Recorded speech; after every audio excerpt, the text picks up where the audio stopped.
Book the Third, The Track of a Storm. Chapter 1. In Secret. The traveller fared slowly on his way, who fared towards Paris from England in the autumn of the year 1792. More than enough of bad roads, bad equipages, and bad horses he would have encountered to delay him, though the fallen and unfortunate King of France had been upon his throne in all his glory. But the changed times were fraught with other obstacles than these. Every town gate and village taxing house had its band of citizen patriots, with their national muskets in a most explosive state of readiness, who stopped all comers and goers, cross-questioned them, inspected their papers, looked for their names in lists of their own, turned them back, or sent them on, or stopped them and laid them in hold, as their capricious judgment or fancy deemed best for the dawning republic, one and indivisible, of liberty, equality, fraternity, or death. A very few French leagues of his journey were accomplished, when Charles Darnay began to perceive that for him, along these country roads, there was no hope of return until he should have been declared a good citizen at Paris. Whatever might befall now, he must on to his journey's end. Not a mean village closed upon him, not a common barrier dropped across the road behind him, but he knew it to be another iron door in the series that was barred between him and England. The universal watchfulness so encompassed him that if he had been taken in a net, or were being forwarded to his destination in a cage, he could not have felt his freedom more completely gone. This universal watchfulness not only stopped him on the highway 20 times in a stage, but retarded his progress 20 times in a day, by riding after him and taking him back, riding before him and stopping him by anticipation, riding with him and keeping him in charge. He had been days upon his journey in France alone, when he went to bed tired out in a little town on the high road, still a long way from Paris. Nothing but the production of the afflicted Gabelle's letter from his prison of the Abbaye would have got him on so far. His difficulty at the guard-house in this small place had been such that he felt his journey to have come to a crisis, and he was therefore as little surprised as a man could be to find himself awakened at the small inn to which he had been remitted until morning in the middle of the night. Awakened by a timid local functionary and 3 armed patriots in rough red caps and with pipes in their mouths, who sat down on the bed. "Emigrant," said the functionary, "I am going to send you on to Paris under an escort." "Citizen, I desire nothing more than to get to Paris, though I could dispense with the escort." "Silence!" growled a red cap, striking at the coverlet with the butt end of his musket. "Peace, aristocrat!" "It is as the good patriot says," observed the timid functionary. "You are an aristocrat, and must have an escort, and must pay for it." "I have no choice," said Charles Darnay. "Choice! Listen to him," cried the same scowling red cap, "as if it was not a favour to be protected from the lamp iron."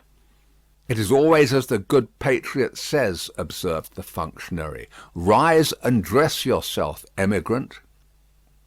Darnay complied, and was taken back to the guard-house, where other patriots in rough red caps were smoking, drinking, and sleeping by a watch-fire. Here he paid a heavy price for his escort, and hence he started with it on the wet roads at 3 o'clock in the morning. The escort were 2 mounted patriots in red caps and tricoloured cockades, armed with national muskets and sabres, who rode one on either side of him. The escorted governed his own horse, but a loose line was attached to his bridle, the end of which one of the patriots kept girded round his wrist. In this state they set forth, with the sharp rain driving in their faces, clattering at a heavy dragoon trot over the uneven town pavement and out upon the mire-deep roads. In this state they traversed without change, except of horses and pace, all the mire-deep leagues that lay between them and the capital. They travelled in the night, halting an hour or two after daybreak, and lying by until the twilight fell. The escort was so wretchedly clothed that they twisted straw round their bare legs, and thatched their ragged shoulders to keep the wet off. Apart from the personal discomfort of being so attended, and apart from such considerations of present danger as arose from one of the patriots being chronically drunk and carrying his musket very recklessly, Charles Darnay did not allow the restraint that was laid upon him to awaken any serious fears in his breast, for he reasoned with himself that it could have no reference to the merits of an individual case that was not yet stated, and of representations, confirmable by the prisoner in the Abbaye, that were not yet made.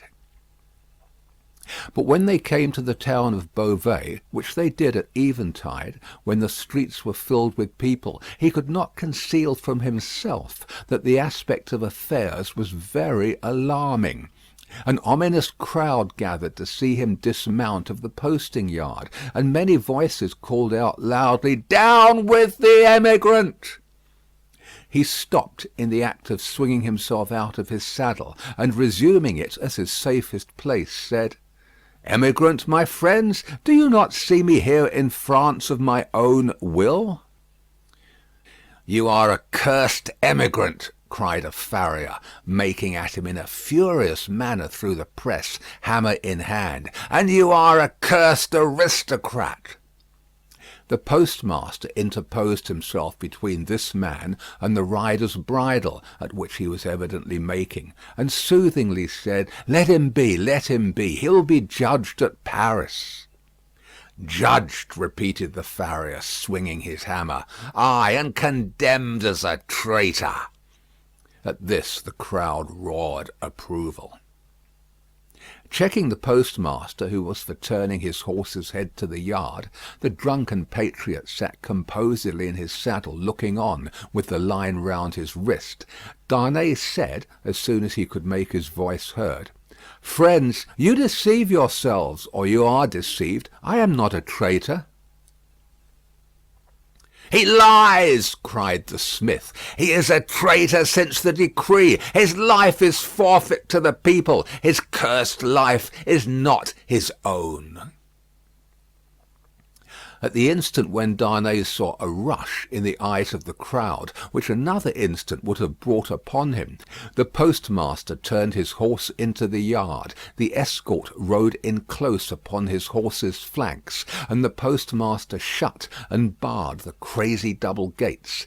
The farrier struck a blow upon them with his hammer, and the crowd groaned, but no more was done. "What is this decree that the smith spoke of?" Darnay asked the postmaster, when he had thanked him, and stood beside him in the yard. "Truly, a decree for selling the property of emigrants." "When passed?" "On the 14th, the day I left England. Everybody says it is but one of several, and that there will be others, if there are not already, banishing all emigrants and condemning all to death who return. That is what he meant when he said your life was not your own." "But there are no such decrees yet." "What do I know?" said the postmaster, shrugging his shoulders. "There may be, or there will be. It's all the same. What would you have?" They rested on some straw in a loft until the middle of the night, and then rode forward again when all the town was asleep. Among the many wild changes observable on familiar things which made this wild ride unreal, not the least was the seeming rarity of sleep.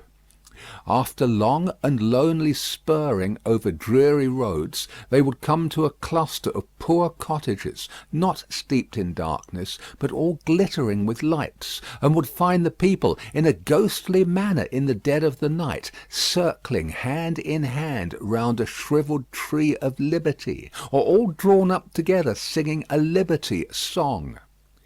Happily, however, there was sleep in Beauvais that night to help them out of it, and they passed on once more into solitude and loneliness, jingling through the untimely cold and wet among impoverished fields that had yielded no fruits of the earth that year, diversified by the blackened remains of burnt houses, and by the sudden emergence from ambuscade and sharp reining up across their way of patriot patrols on the watch on all the roads. Daylight at last found them before the wall of Paris.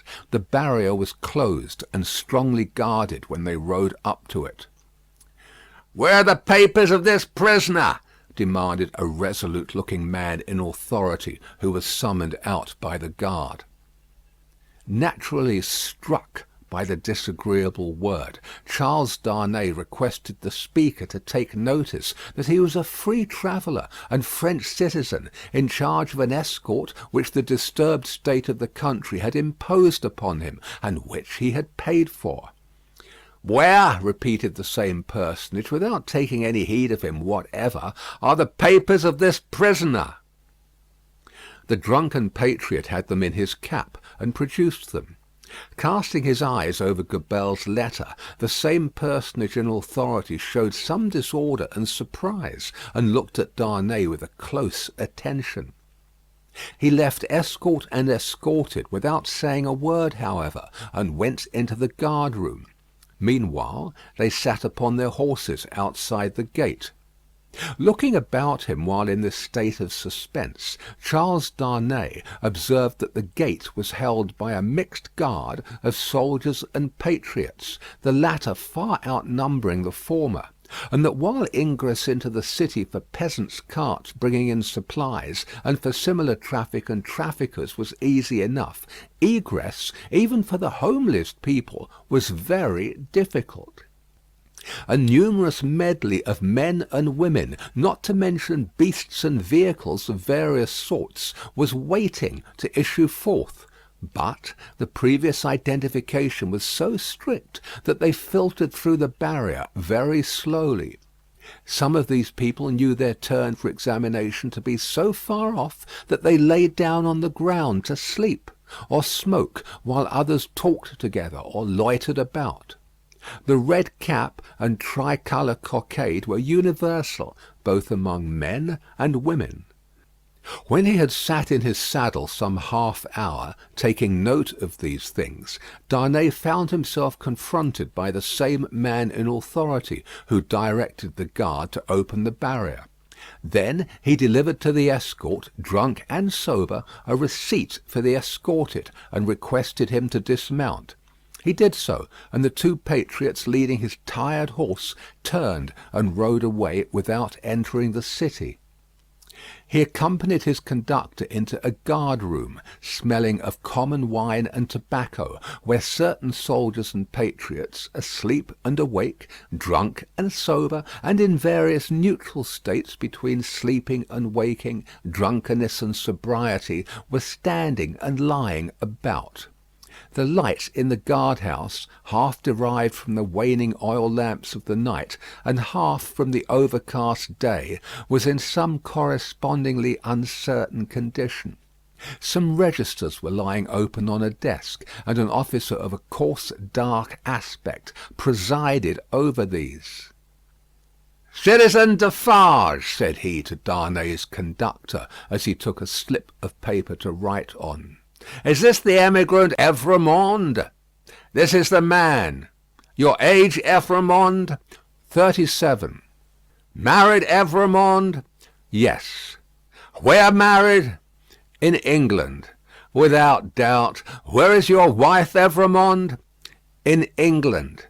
"Without doubt. You are consigned, Evrémonde, to the prison of La Force." "Just heaven!" exclaimed Darnay. "Under what law, and for what offence?" The officer looked up from his slip of paper for a moment. "We have new laws, Evrémonde, and new offences since you were here." He said it with a hard smile, and went on writing. "I entreat you to observe that I have come here voluntarily in response to that written appeal of a fellow countryman which lies before you. I demand no more than the opportunity to do so without delay. Is not that my right?"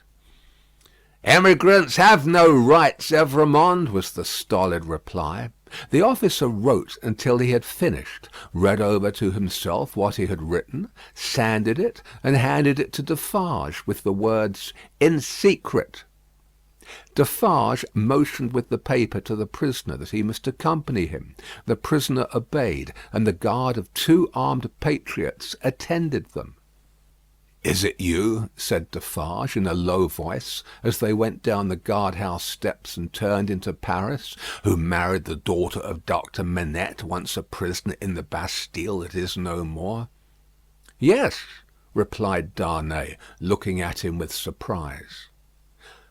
"My name is Defarge, and I keep a wine shop in the Quarter Saint Antoine. Possibly you have heard of me?" "My wife came to your house to reclaim her father?" "Yes." The word wife seemed to serve as a gloomy reminder to Defarge, to say with sudden impatience, "In the name of that sharp female newly born, and called La Guillotine, why did you come to France?" "You heard me say why a minute ago. Do you not believe it is the truth?" "A bad truth for you," said Defarge, speaking with knitted brows, and looking straight before him. "Indeed, I am lost here. All here is so unprecedented, so changed, so sudden and unfair, that I am absolutely lost. Will you render me a little help?" "None." Defarge spoke, always looking straight before him. "Will you answer me a single question?" "Perhaps. According to its nature. You can say what it is." "In this prison that I am going to so unjustly, shall I have some free communication with the world outside?" "You will see." "I am not to be buried there, prejudged, and without any means of presenting my case?" "You will see. But what, then? Other people have been similarly buried in worse prisons before now. But never by me, citizen Defarge." Defarge glanced darkly at him for answer, and walked on in a steady and set silence. The deeper he sank into this silence, the fainter hope there was, or so Darnay thought, of his softening in any slight degree. He therefore made haste to say, "It is of the utmost importance to me, you know, citizen, even better than I of how much importance, that I should be able to communicate to Mr. Lorry of Tellson's Bank, an English gentleman who is now in Paris, the simple fact, without comment, that I have been thrown into the prison of La Force. Will you cause that to be done for me?" "I will do," Defarge doggedly rejoined, "nothing for you. My duty is to my country and the people. I am the sworn servant of both. Against you, I will do nothing for you." Charles Darnay felt it hopeless to entreat him further, and his pride was touched besides. As they walked on in silence, he could not but see how used the people were to the spectacle of prisoners passing along the streets. The very children scarcely noticed him. A few passers turned their heads, and a few shook their fingers at him as an aristocrat. Otherwise, that a man in good clothes should be going to prison was no more remarkable than that a labourer in working clothes should be going to work. In one narrow, dark, and dirty street through which they passed, an excited orator, mounted on a stool, was addressing an excited audience on the crimes against the people of the king and the royal family. The few words that he caught from this man's lips first made it known to Charles Darnay that the king was in prison, and that the foreign ambassadors had one and all left Paris. On the road, except at Beauvais, he had heard absolutely nothing. The escort and the universal watchfulness had completely isolated him. That he had fallen among far greater dangers than those which had developed themselves when he left England, he of course knew now. That perils had thickened about him fast, and might thicken faster and faster yet, he of course knew now. He could not but admit to himself that he might not have made this journey if he could have foreseen the events of a few days. And yet his misgivings were not so dark as, imagined by the light of this later time, they would appear. Troubled as the future was, it was the unknown future, and in its obscurity there was ignorant hope. The horrible massacre, days and nights long, which, within a few rounds of the clock, was to set a great mark of blood upon the blessed garnering time of harvest, was as far out of his knowledge as if it had been 100,000 years away. The sharp female newly born, and called La Guillotine, was hardly known to him, or to the generality of people, by name. The frightful deeds that were to be soon done were probably unimagined at that time in the brains of the doers. How could they have a place in the shadowy conceptions of a gentle mind? Of unjust treatment in detention and hardship, and in cruel separation from his wife and child, he foreshadowed the likelihood or the certainty. But beyond this he dreaded nothing distinctly. With this on his mind, which was enough to carry into a dreary prison courtyard, he arrived at the prison of La Force. A man with a bloated face opened the strong wicket, to whom Defarge presented the Emigrant Evrémonde. "What the devil? How many more of them?" exclaimed the man with the bloated face. Defarge took his receipt without noticing the exclamation, and withdrew with his two fellow patriots. "What the devil, I say again!" exclaimed the gaoler, left with his wife. "How many more?" The gaoler's wife, being provided with no answer to the question, merely replied, "One must have patience, my dear." 3 turnkeys who entered responsive to a bell she rang, echoed the sentiment, and one added, "For the love of liberty," which sounded in that place like an inappropriate conclusion. The prison of La Force was a gloomy prison, dark and filthy, and with a horrible smell of foul sleep in it. Extraordinary how soon the noisome flavour of imprisoned sleep becomes manifest in all such places that are ill cared for. "In secret, too," grumbled the gaoler, looking at the written paper, "as if I was not already full to bursting." He stuck the paper on a file, in an ill humour, and Charles Darnay awaited his further pleasure for half an hour, sometimes pacing to and fro in the strong arched room, sometimes resting on a stone seat, in either case detained to be imprinted on the memory of the chief and his subordinates. "Come," said the chief at length, taking up his keys. "Come with me, emigrant." Through the dismal prison twilight, his new charge accompanied him by corridor and staircase, many doors clanging and locking behind them, until they came into a large, low, vaulted chamber, crowded with prisoners of both sexes. The women were seated at a long table, reading and writing, knitting, sewing, and embroidering. The men were for the most part standing behind their chairs, or lingering up and down the room. In the instinctive association of prisoners with shameful crime and disgrace, the newcomer recoiled from this company. But the crowning unreality of his long unreal ride was, their all at once rising to receive him with every refinement of manner known to the time, and with all the engaging graces and courtesies of life. So strangely clouded were these refinements by the prison manners and gloom, so spectral did they become in the inappropriate squalor and misery through which they were seen, that Charles Darnay seemed to stand in a company of the dead, ghosts all, the ghost of beauty, the ghost of stateliness, the ghost of elegance, the ghost of pride, the ghost of frivolity, the ghost of wit, the ghost of youth, the ghost of age, all waiting their dismissal from the desolate shore, all turning on him eyes that were changed by the death they had died in coming there. It struck him motionless.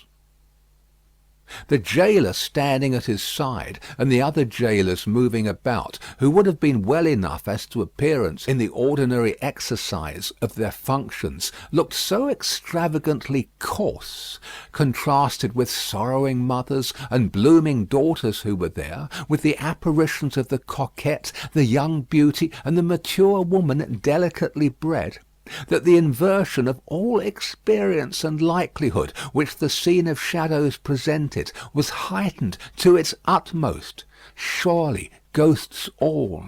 Surely the long unreal ride some progress of disease that had brought him to these gloomy shades. "In the name of the assembled companions in misfortune," said a gentleman of courtly appearance and address coming forward, "I have the honour of giving you welcome to La Force, and of condoling with you on the calamity that has brought you among us. May it soon terminate happily. It would be an impertinence elsewhere, but it is not so here, to ask your name and condition." Charles Darnay roused himself, and gave the required information in words as suitable as he could find. "But I hope," said the gentleman, following the chief gaoler with his eyes, who moved across the room, "that you are not in secret?" "I do not understand the meaning of the term, but I have heard them say so." "Ah, what a pity! We so much regret it. But take courage. Several members of our society have been in secret at first, and it has lasted but a short time." Then he added, raising his voice, "I grieve to inform the society in secret." There was a murmur of commiseration as Charles Darnay crossed the room to a grated door where the gaoler awaited him, and many voices, among which the soft and compassionate voices of women were conspicuous, gave him good wishes and encouragement. He turned at the grated door to render the thanks of his heart. It closed under the gaoler's hand, and the apparitions vanished from his sight for ever. The wicket opened on a stone staircase leading upward. When they had ascended 40 steps, the prisoner of half an hour already counted them, the gaoler opened a low black door, and they passed into a solitary cell. It struck cold and damp, but was not dark. "Yours," said the gaoler. "Why am I confined alone? How do I know?" "I can buy pen, ink, and paper." "Such are not my orders. You will be visited, and can ask then. At present you may buy your food and nothing more." There were in the cell a chair, a table, and a straw mattress. As the gaoler made a general inspection of these objects, and of the four walls before going out, a wandering fancy wandered through the mind of the prisoner, leaning against the wall opposite to him, that this gaoler was so unwholesomely bloated, both in face and person, as to look like a man who had been drowned and filled with water. When the gaoler was gone, he thought in the same wandering way, "Now am I left as if I were dead?" Stopping then to look down at the mattress, he turned from it with a sick feeling, and thought, "And here in these crawling creatures is the first condition of the body after death." 5 paces by 4½, 5 paces by 4½, 5 paces by 4½. The prisoner walked to and fro in his cell, counting its measurement, and the roar of the city arose like muffled drums, with a wild swell of voices added to them. He made shoes, he made shoes, he made shoes. The prisoner counted the measurement again, and paced faster to draw his mind with him from that latter repetition. The ghosts that vanished when the wicket closed. There was one among them, the appearance of a lady dressed in black, who was leaning in the embrasure of a window, and she had a light shining upon her golden hair, and she looked like... Let us ride on again, for God's sake, through the illuminated villages with the people all awake. He made shoes, he made shoes, he made shoes, 5 paces by 4.5. With such scraps tossing and rolling upward from the depths of his mind, the prisoner walked faster and faster, obstinately counting and counting, and the roar of the city changed to this extent, that it still rolled in like muffled drums, but with the wail of voices that he knew in the swell that rose above them. End of Book 3, Chapter 1.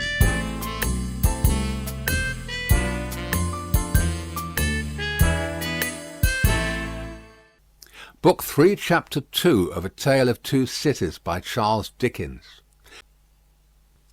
Tellson's Bank, established in the Saint-Germain quarter of Paris, was in a wing of a large house, approached by a courtyard, and shut off from the street by a high wall and a strong gate. The house belonged to a great nobleman, who had lived in it until he made a flight from the troubles in his own cook's dress, and got across the borders. A mere beast of the chase, flying from hunters. He was still in his metempsychosis no other than the same Monseigneur, the preparation of whose chocolate, for whose lips, had once occupied 3 strong men, besides the cook in question. Monseigneur gone, and the 3 strong men absolving themselves from the sin of having drawn his high wages, by being more than ready and willing to cut his throat on the altar of the dawning republic, one and indivisible, of liberty, equality, fraternity, or death, Monseigneur's house had been first sequestrated and then confiscated. For all things moved so fast, and decree followed decree with that fierce precipitation, that now upon the 3rd night of the autumn month of September, patriot emissaries of the law were in possession of Monseigneur's house, and had marked it with the tricolour, and were drinking brandy in its state apartments.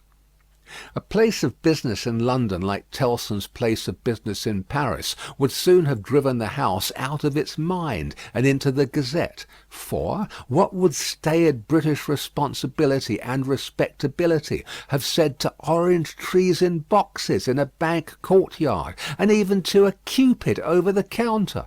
Yet such things were. Tellson's had whitewashed the Cupid, but he was still to be seen on the ceiling, in the coolest linen, aiming, as he very often does, at money from morning to night. Bankruptcy must inevitably have come of this young pagan in Lombard Street, London, and also of a curtained alcove in the rear of the immortal boy, and also of a looking-glass let into the wall, and also of clerks, not at all old, who danced in public on the slightest provocation. Yet a French Tellson's could get on with these things exceedingly well, and, as long as the times held together, no man had taken fright at them, and drawn out his money. What money would be drawn out of Tellson's henceforth, and what would lie there lost and forgotten? What plate and jewels would tarnish in Tellson's hiding places, while the depositors rusted in prisons, and when they should have violently perished? How many accounts with Tellson's, never to be balanced in this world, must be carried over into the next? No man could have said that night any more than Mr. Jarvis Lorry could, though he thought heavily of these questions. He sat by a newly lighted wood fire. The blighted and unfruitful year was prematurely cold. and on his honest and courageous face there was a deeper shade than the pendant lamp could throw, or any object in the room distortedly reflect. A shade of horror. He occupied rooms in the bank in his fidelity to the house of which he had grown to be a part, like strong root ivy. It chanced that they derived a kind of security from the patriotic occupation of the main building, but the true-hearted old gentleman never calculated about that. All such circumstances were indifferent to him, so that he did his duty. On the opposite side of the courtyard, under a colonnade, was extensive standing for carriages, where indeed some carriages of Monseigneur yet stood. Against two of the pillars were fastened two great flaring flambeaux, and in the light of these, standing out in the open air, was a large grindstone, a roughly mounted thing, which appeared to have hurriedly been brought there from some neighbouring smithy or other workshop. Rising and looking out of window at these harmless objects, Mr. Lorry shivered, and retired to his seat by the fire. He had opened not only the glass window, but the lattice blind outside it, and he closed both again, and he shivered through his frame. From the streets beyond the high wall and the strong gate there came the usual night hum of the city, with now and then an indescribable ring in it, weird and unearthly, as if some unwonted sounds of a terrible nature were going up to heaven. "Thank God," said Mr. Lorry, clasping his hands, "that no one near and dear to me is in this dreadful town to-night. May he have mercy on all who are in danger." Soon afterwards the bell at the great gate sounded, and he thought, "They have come back," and sat listening. But there was no loud irruption into the courtyard, as he had expected, and he heard the gate clash again, and all was quiet. The nervousness and dread that were upon him inspired that vague uneasiness respecting the bank, which a great change would naturally awaken with such feelings roused. It was well guarded, and he got up to go among the trusty people who were watching it, when his door suddenly opened, and two figures rushed in, at sight of which he fell back in amazement. Lucy and her father!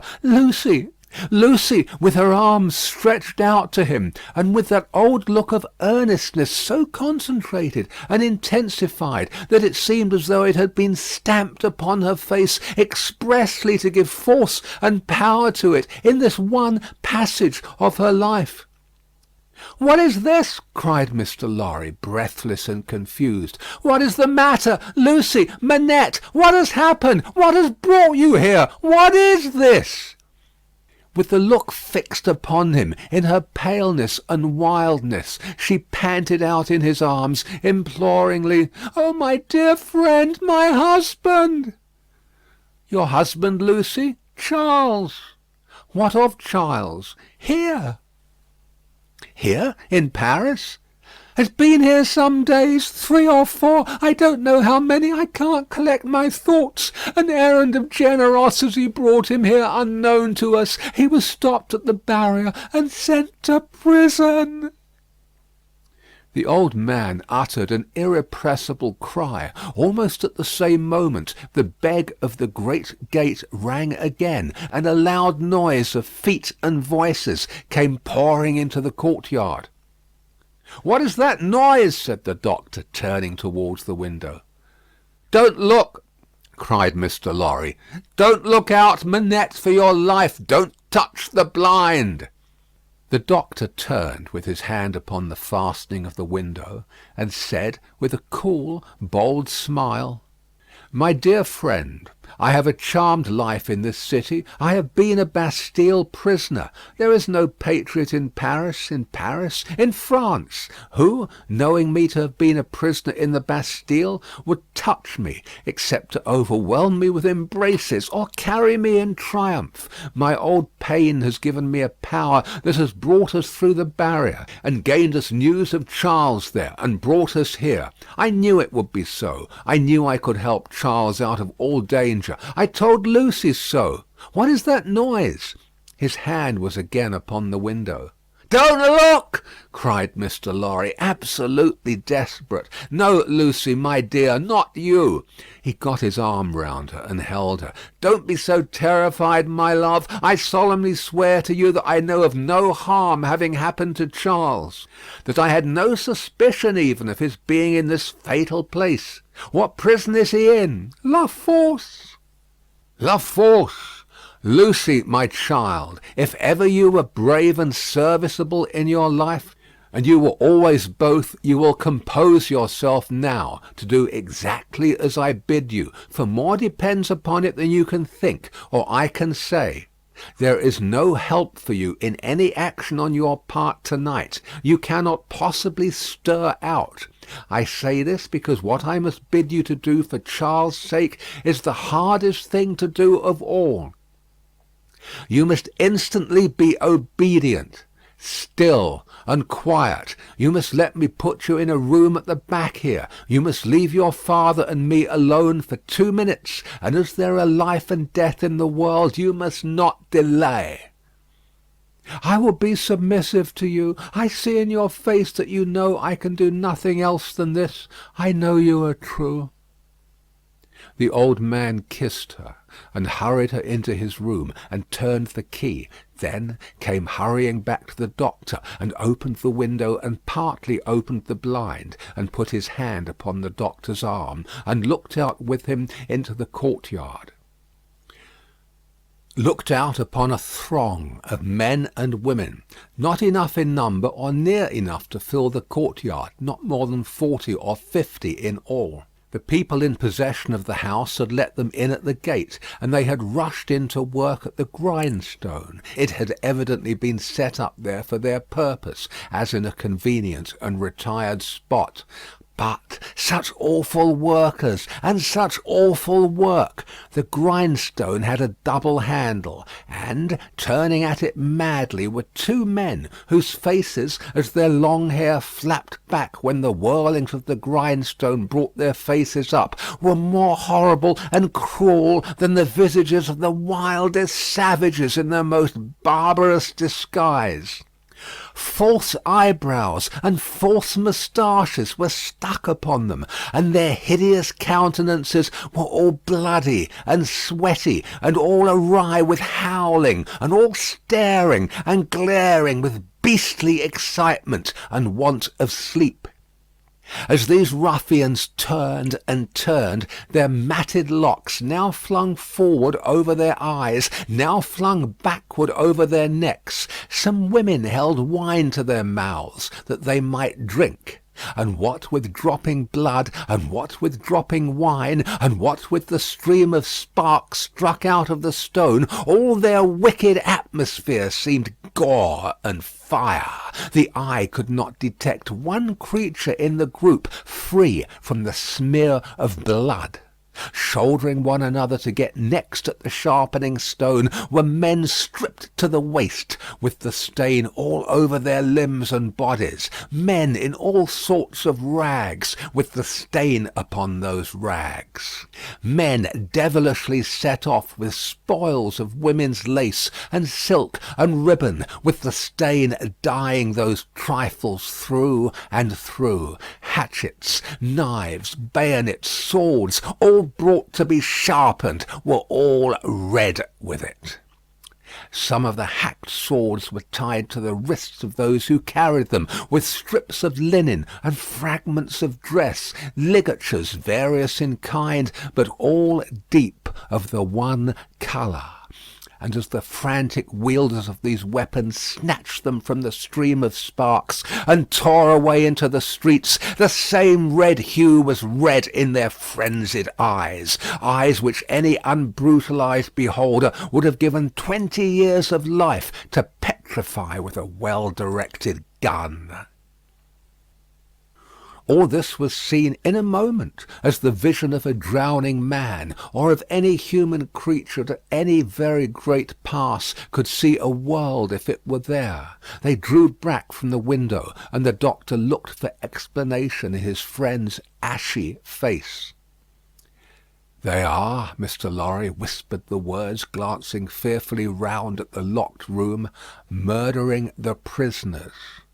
If you are sure of what you say, if you really have the power you think you have, as I believe you have, make yourself known to these devils and get taken to La Force. It may be too late, I don't know, but let it not be a minute later." Doctor Manette pressed his hand, hastened bareheaded out of the room, and was in the courtyard when Mr. Lorry regained the blind.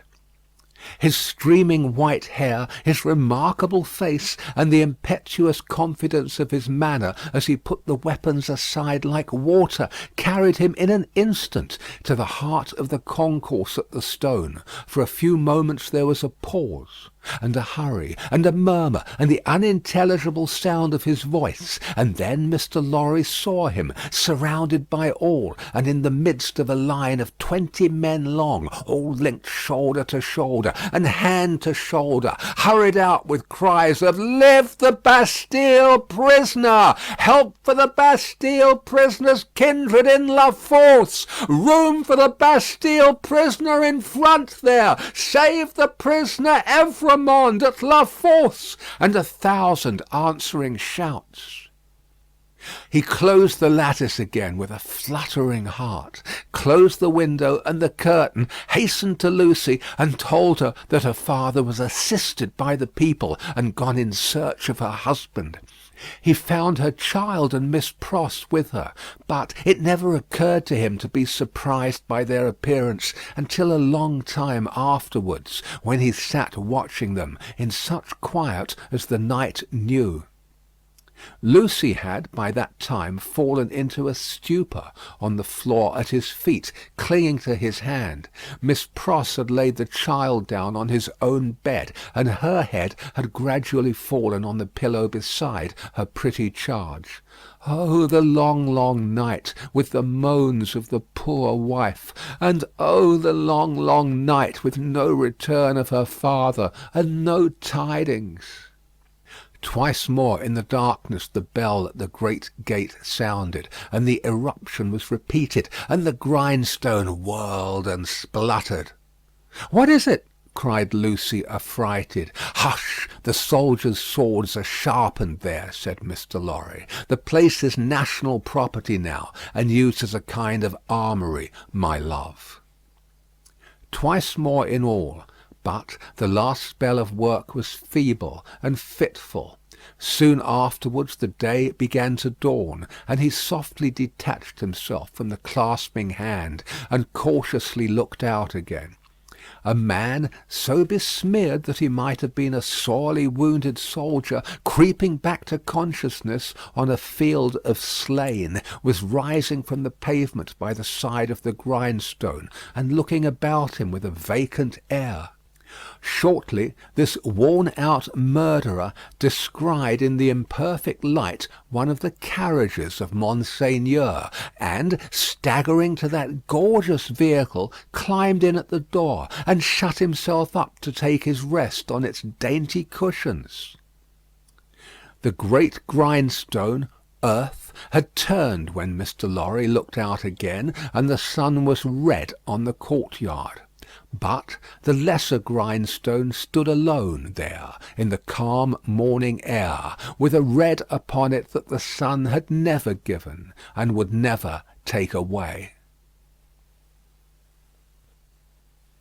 End of Book 3, Chapter 2.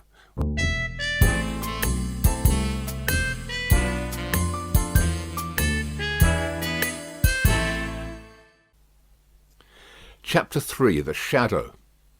One of the first considerations which arose in the business mind of Mr. Lorry, when business hours came round, was this: that he had no right to imperil Tellson's by sheltering the wife of an emigrant prisoner under the bank roof.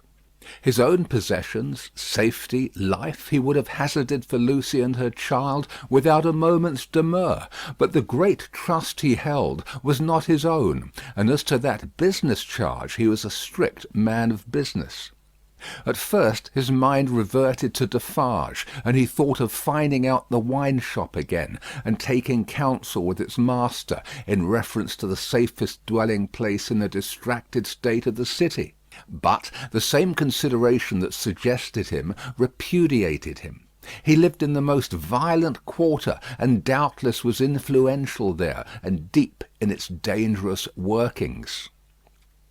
Noon coming, and the doctor not returning, and every minute's delay tending to compromise Tellson's, Mr. Lorry advised with Lucy. She said that her father had spoken of hiring a lodging for a short term in that quarter, near the banking house.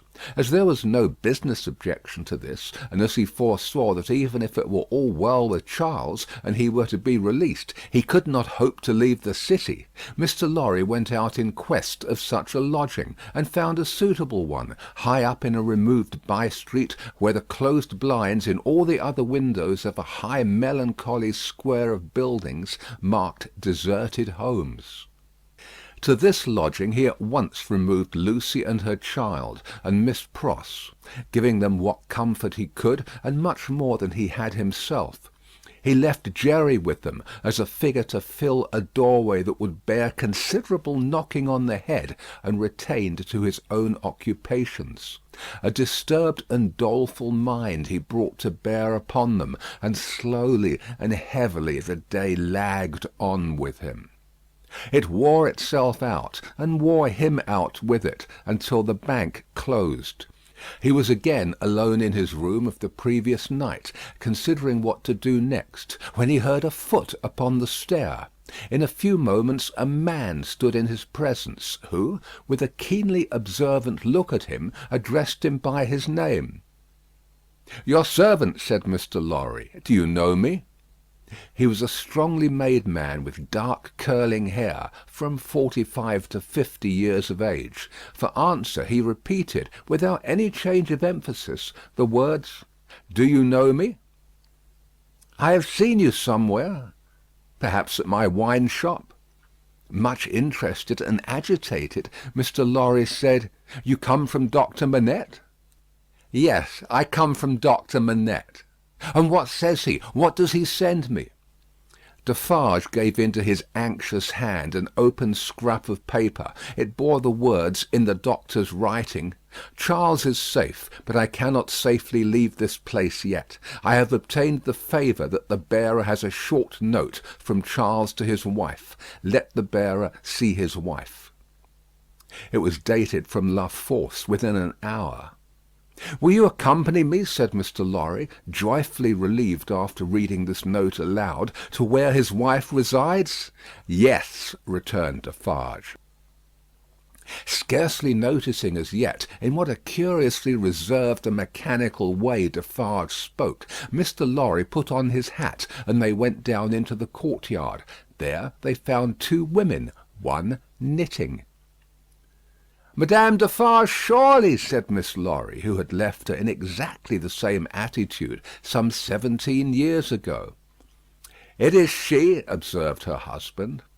"Does madame go with us?" inquired Mr. Lorry, seeing that she moved as they moved. "Yes." "That she may be able to recognise the faces and know the persons. It is for their safety." Beginning to be struck by Defarge's manner, Mr. Lorry looked dubiously at him, and led the way. Both the women followed, the second woman being the Vengeance. They passed through the intervening streets as quickly as they might, ascended the staircase of the new domicile, were admitted by Jerry, and found Lucy weeping, alone. She was thrown into a transport by the tidings Mr. Lorry gave her of her husband, and clasped the hand that delivered his note, little thinking what it had been doing near him in the night, and might, but for a chance, have done to him. "Dearest, take courage. I am well, and your father has influence around me. You cannot answer this. Kiss our child for me."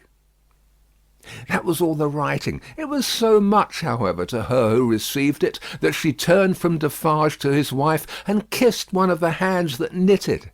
It was a passionate, loving, thankful, womanly action. But the hand made no response, dropped cold and heavy, and took to its knitting again.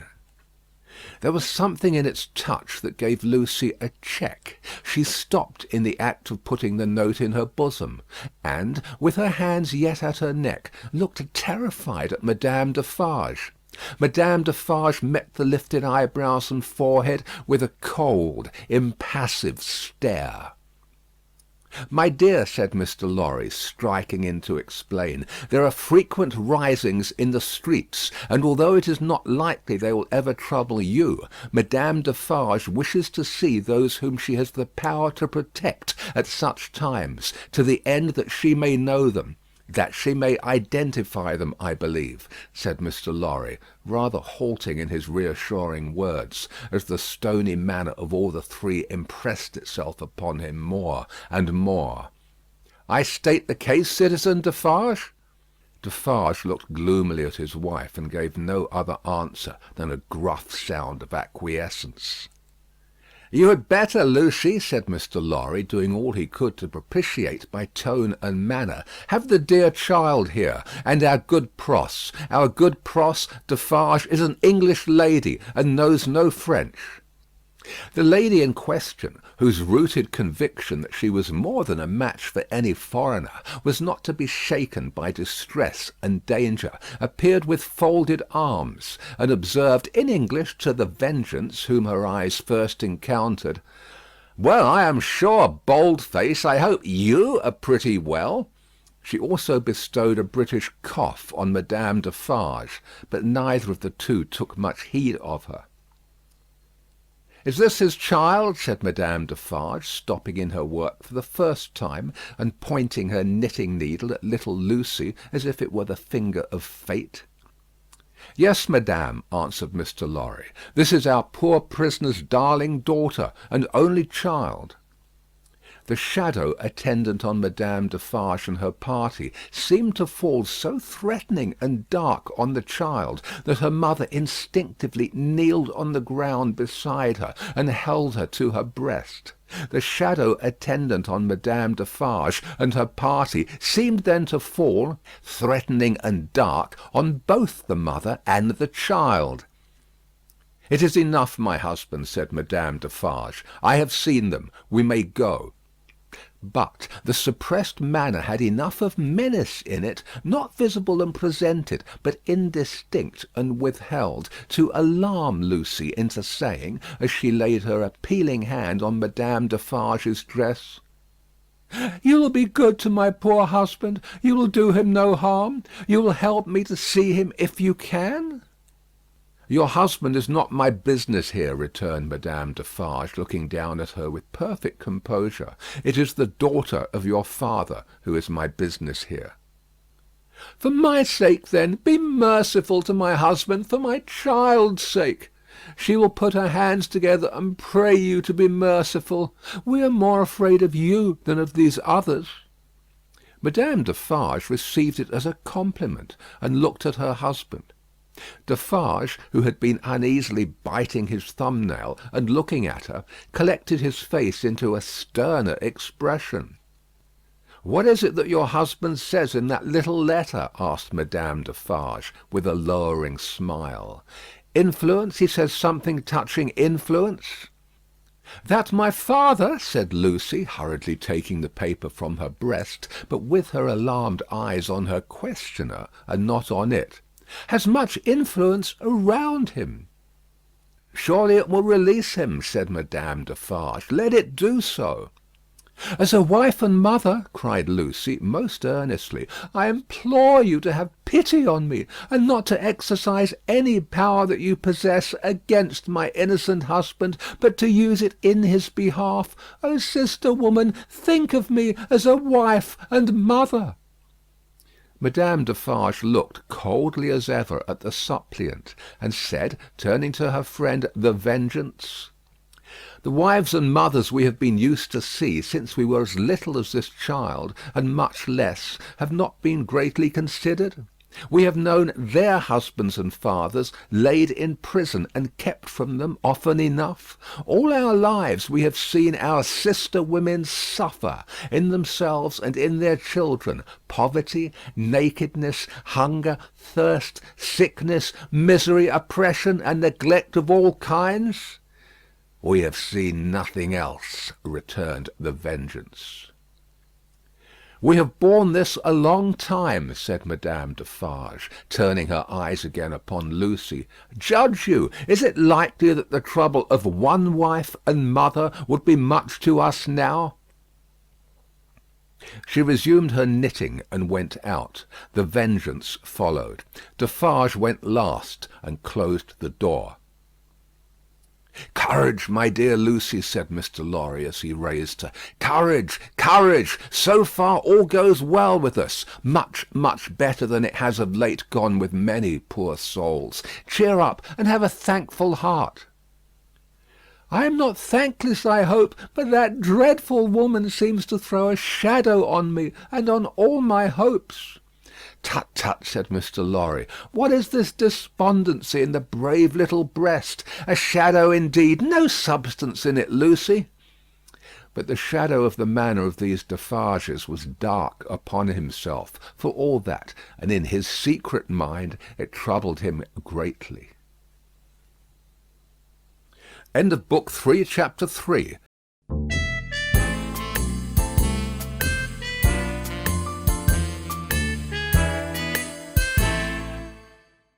Chapter 4. Calm in Storm. Dr. Manette did not return until the morning of the 4th day of his absence. So much of what had happened in that dreadful time as could be kept from the knowledge of Lucy was so well concealed from her that not until long afterwards, when France and she were far apart, did she know that 1,100 defenceless prisoners of both sexes and all ages had been killed by the populace, that 4 days and nights had been darkened by this deed of horror, and that the air around her had been tainted by the slain. She only knew that there had been an attack upon the prisons, that all political prisoners had been in danger, and that some had been dragged out by the crowd and murdered.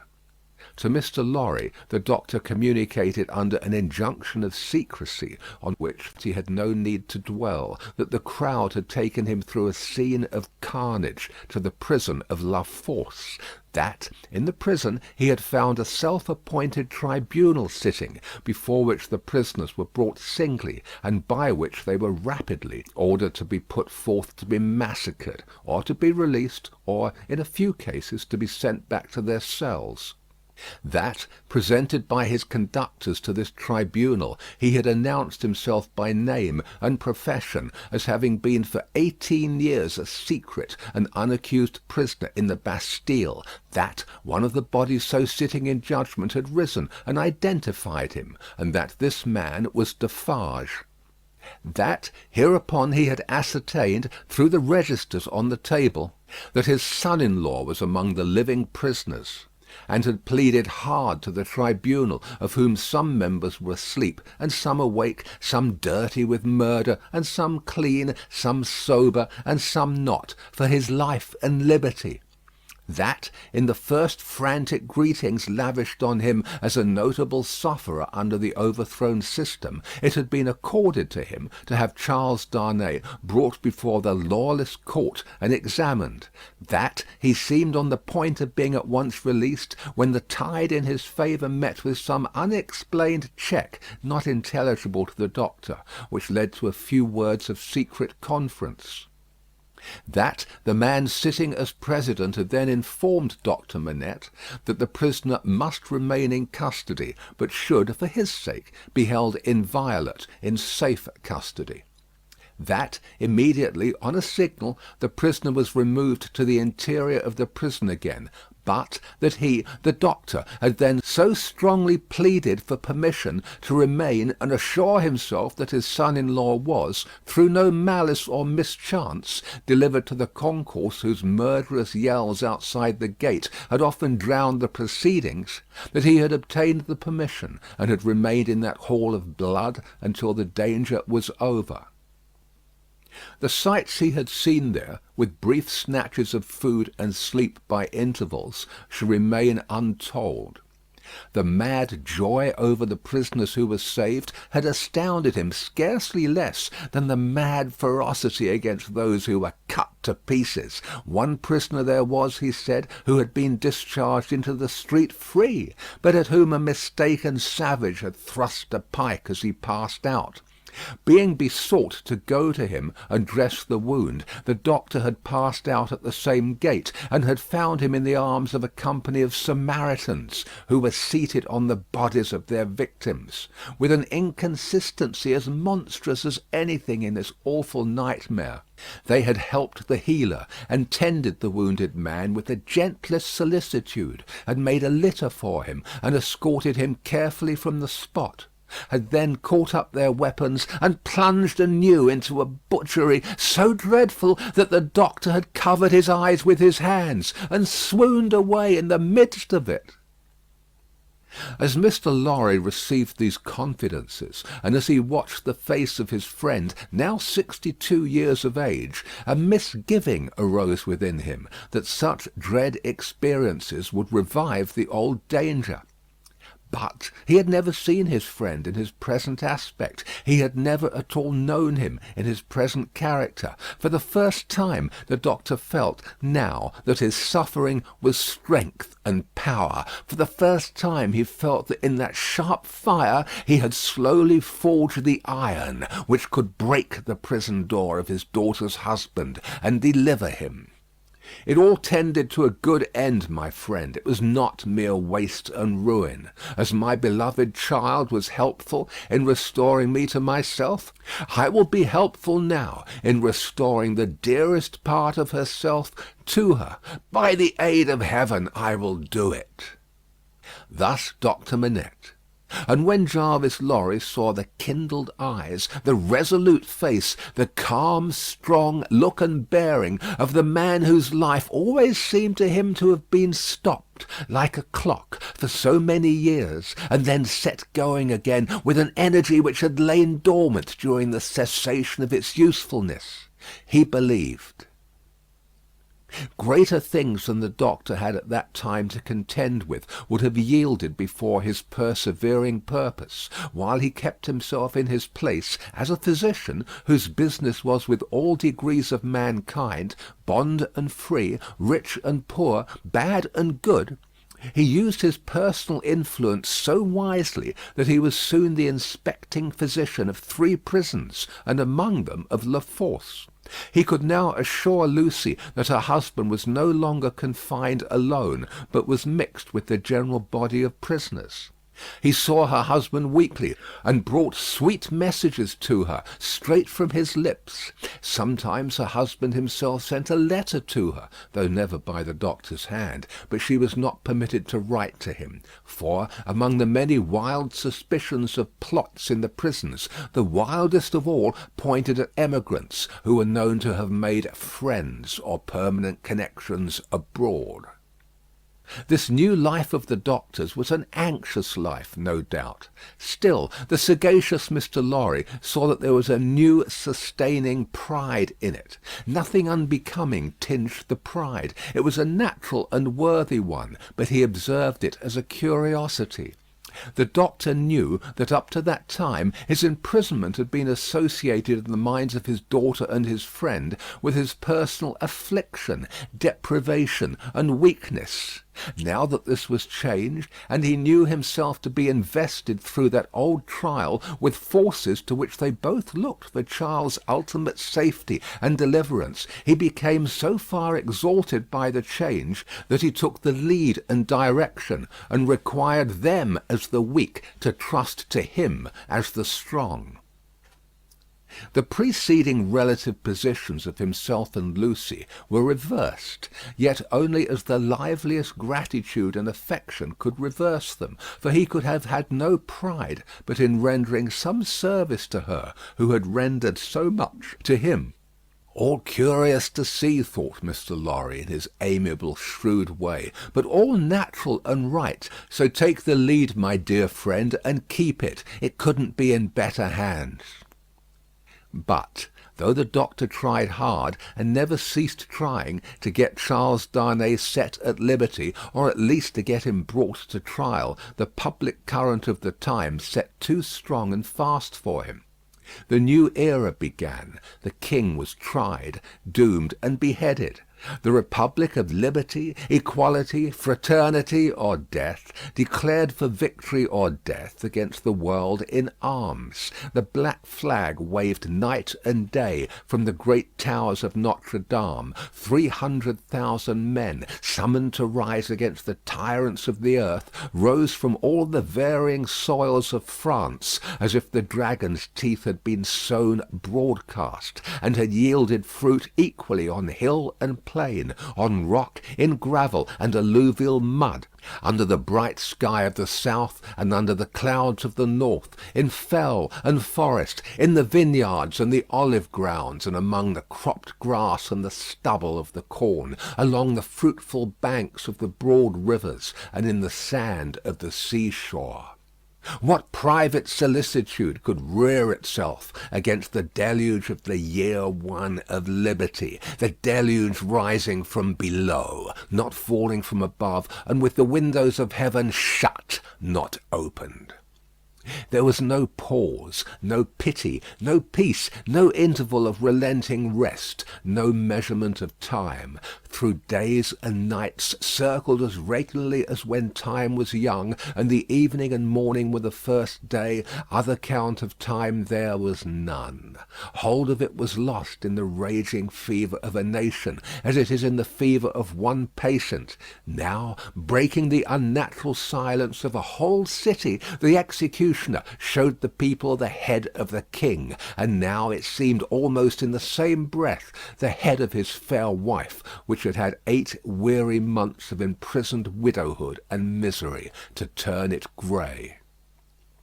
And yet, observing the strange law of contradiction which obtains in all such cases, the time was long while it flamed by so fast. A revolutionary tribunal in the capital, and 40 or 50,000 revolutionary committees all over the land. A law of the suspected, which struck away all security for liberty or life, and delivered over any good and innocent person to any bad and guilty one.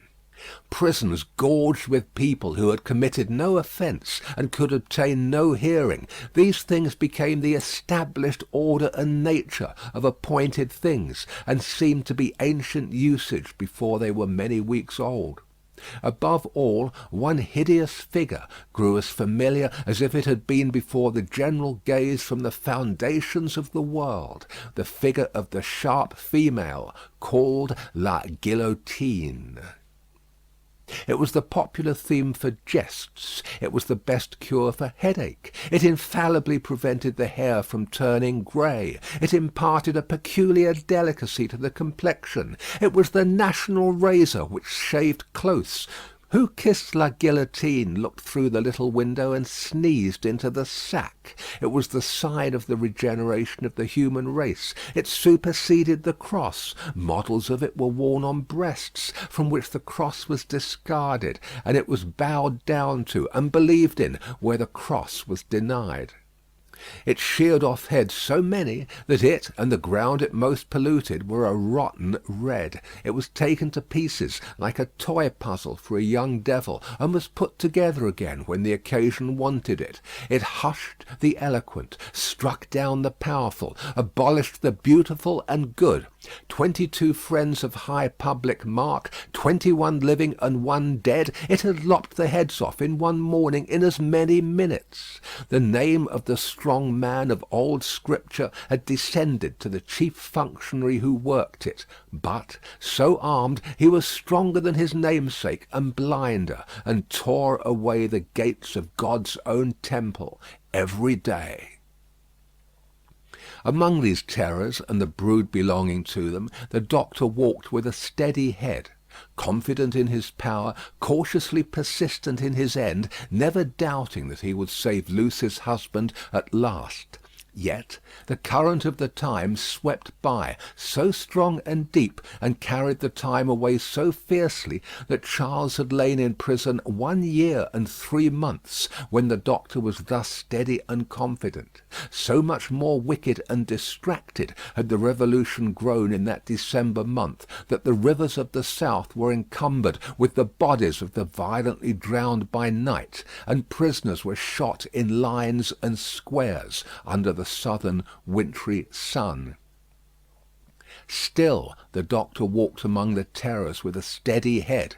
No man better known than he in Paris at that day, no man in a stranger situation, silent, humane, indispensable in hospital and prison, using his art equally among assassins and victims. He was a man apart. In the exercise of his skill, the appearance and the story of the Bastille captive removed him from all other men.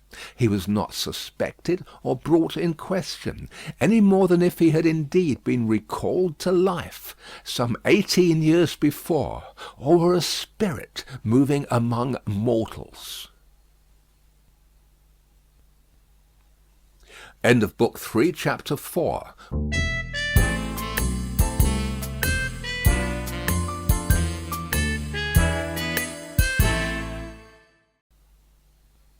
Chapter 5. The Wood-Sawyer. 1 year and 3 months. During all that time Lucy was never sure from hour to hour but that the guillotine would strike off her husband's head next day. Every day through the stony streets the tumbrils now jolted heavily, filled with condemned. Lovely girls, bright women, brown-haired, black-haired, and grey, youths, stalwart men and old, gentle-born and peasant-born, all red wine for la guillotine, all daily brought into light from the dark cellars of the loathsome prisons, and carried to her through the streets to slake her devouring thirst. Liberty, equality, fraternity, or death, the last much the easiest to bestow, O guillotine. If the suddenness of her calamity and the whirling wheels of the time had stunned the doctor's daughter into awaiting the result in idle despair, it would but have been with her as it was with many.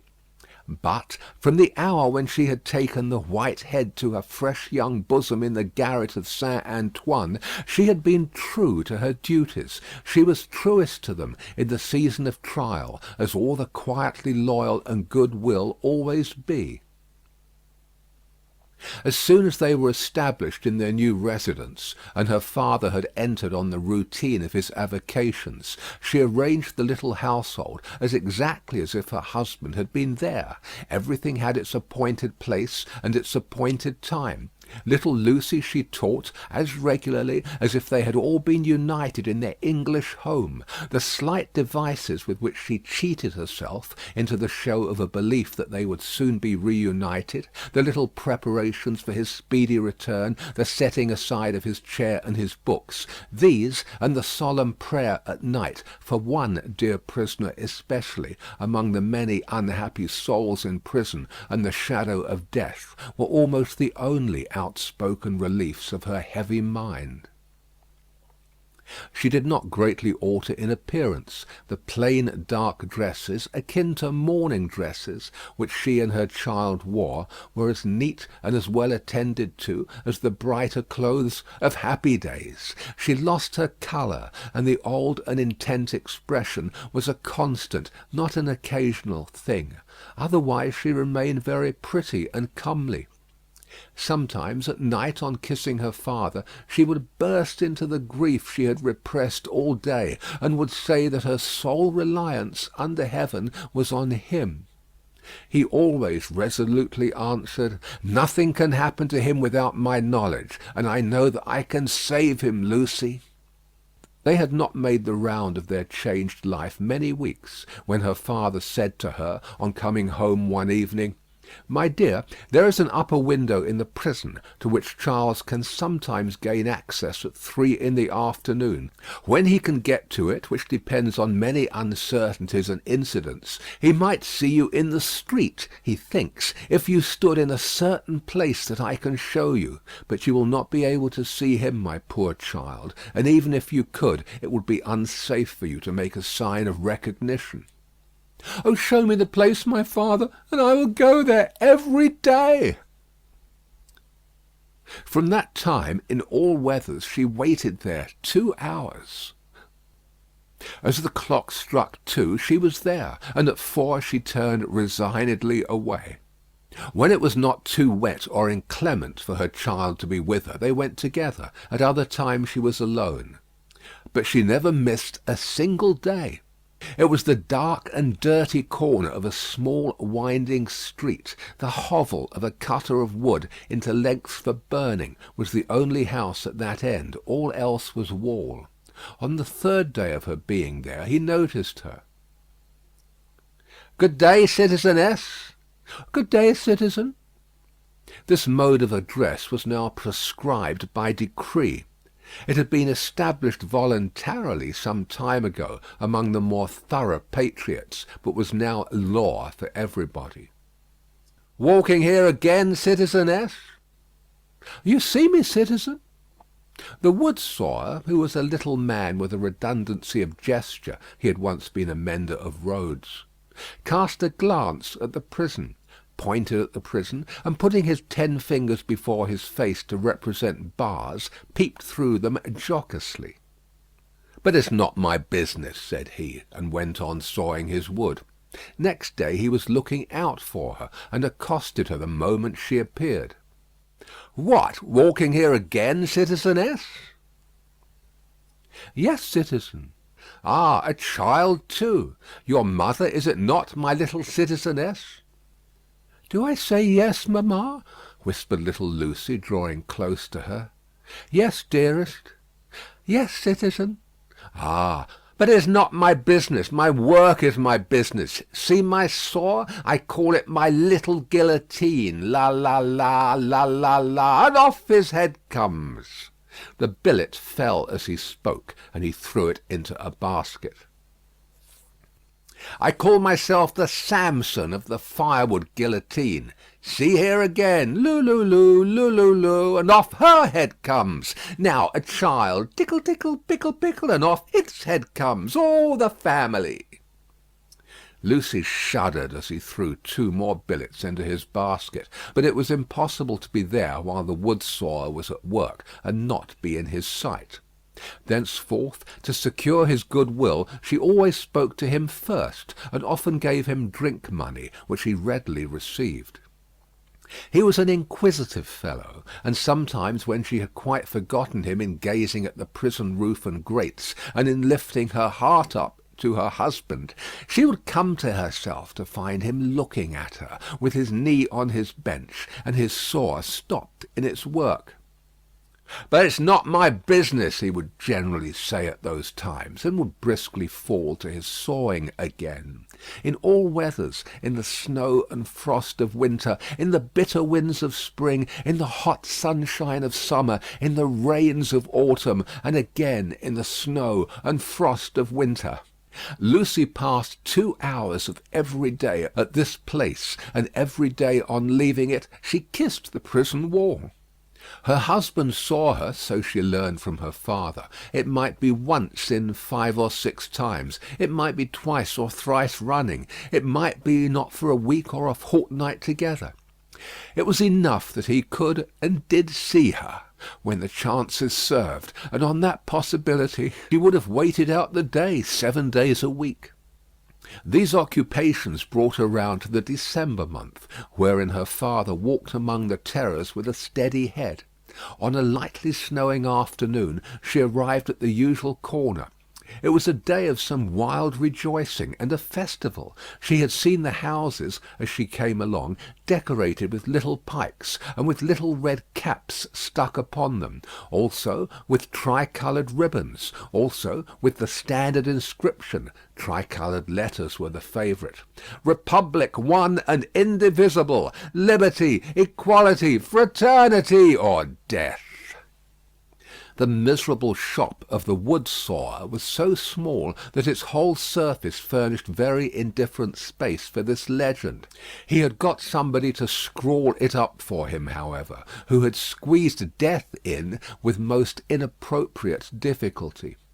On his housetop he displayed pike and cap, as a good citizen must, and in a window he had stationed his saw, inscribed as "His little Saint Guillotine," for the great sharp female was by that time popularly canonised. His shop was shut, and he was not there, which was a relief to Lucy, and left her quite alone.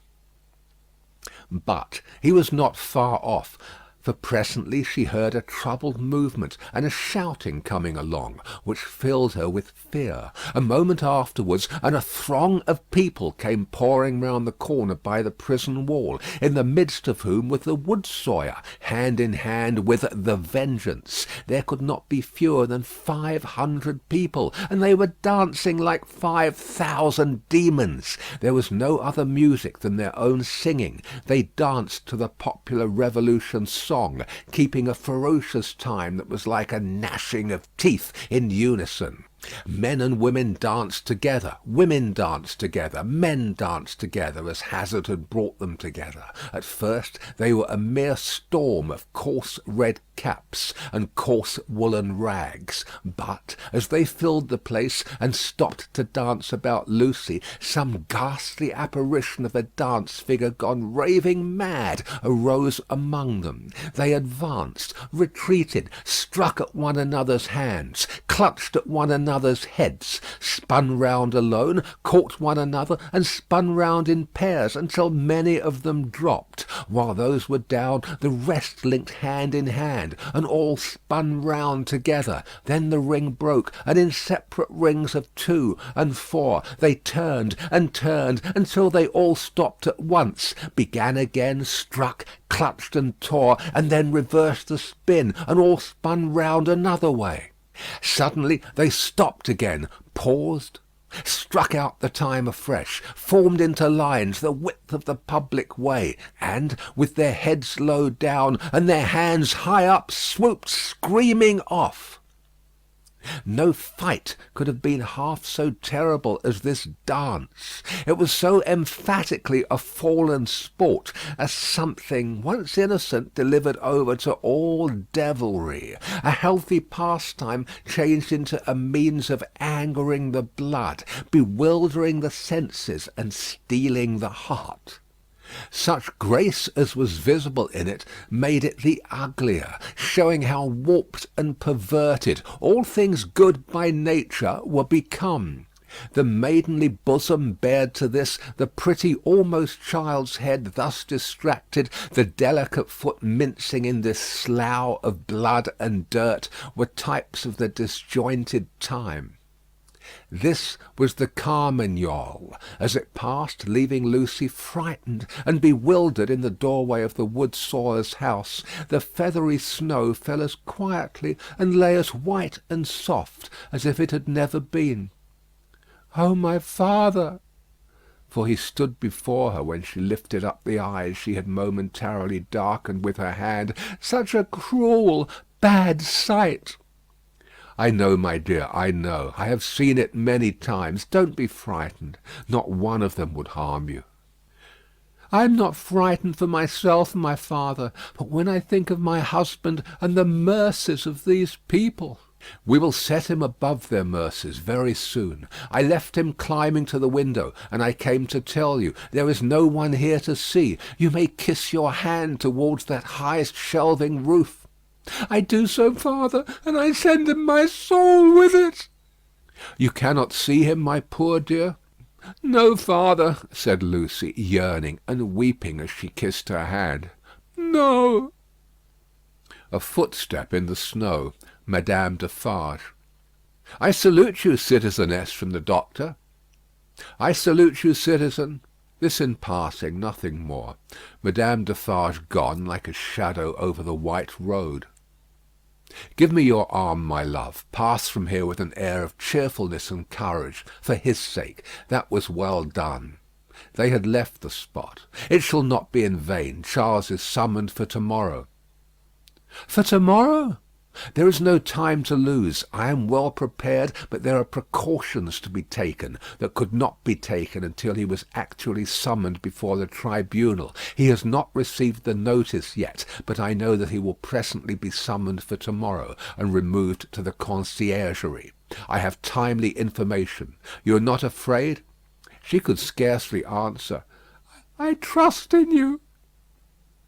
Do so implicitly. Your suspense is nearly ended, my darling. He shall be restored to you within a few hours. I have encompassed him with every protection. I must see Lorry. He stopped. There was a heavy lumbering of wheels within hearing. They both knew too well what it meant. 1, 2, 3. 3 tumbrels faring away with their dread loads over the hushing snow. I must see Lorry, the doctor repeated, turning her another way. The staunch old gentleman was still in his trust, had never left it. He and his books were in frequent requisition as to property confiscated and made national. What he could save for the owners, he saved. No better man living to hold fast by what Tellson's had in keeping, and to hold his peace. A murky red and yellow sky and a rising mist from the Seine denoted the approach of darkness. It was almost dark when they arrived at the bank. The stately residence of Monseigneur was altogether blighted and deserted. Above a heap of dust and ashes in the court ran the letters, "National property, Republic one and indivisible, liberty, equality, fraternity, or death." Who could that be with Mr. Lorry, the owner of the riding coat upon the chair, who must not be seen? From whom newly arrived did he come out, agitated and surprised, to take his favourite in his arms? To whom did he appear, to repeat her faltering words, when, raising his voice and turning his head towards the door of the room from which he had issued, he said, "Removed to the conciergerie and summoned for tomorrow"? End of Book 3, Chapter 5.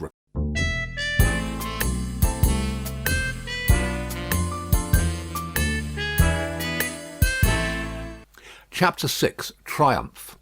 The dread tribunal of 5 judges, public prosecutor, and determined jury sat every day.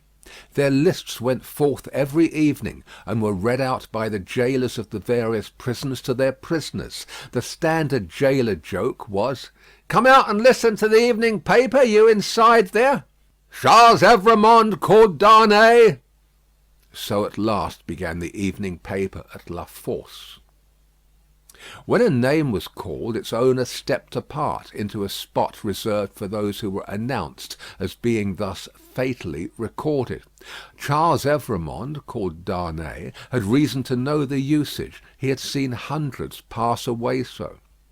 His bloated gaoler, who wore spectacles to read with, glanced over them to assure himself that he had taken his place, and went through the list, making a similar short pause at each name.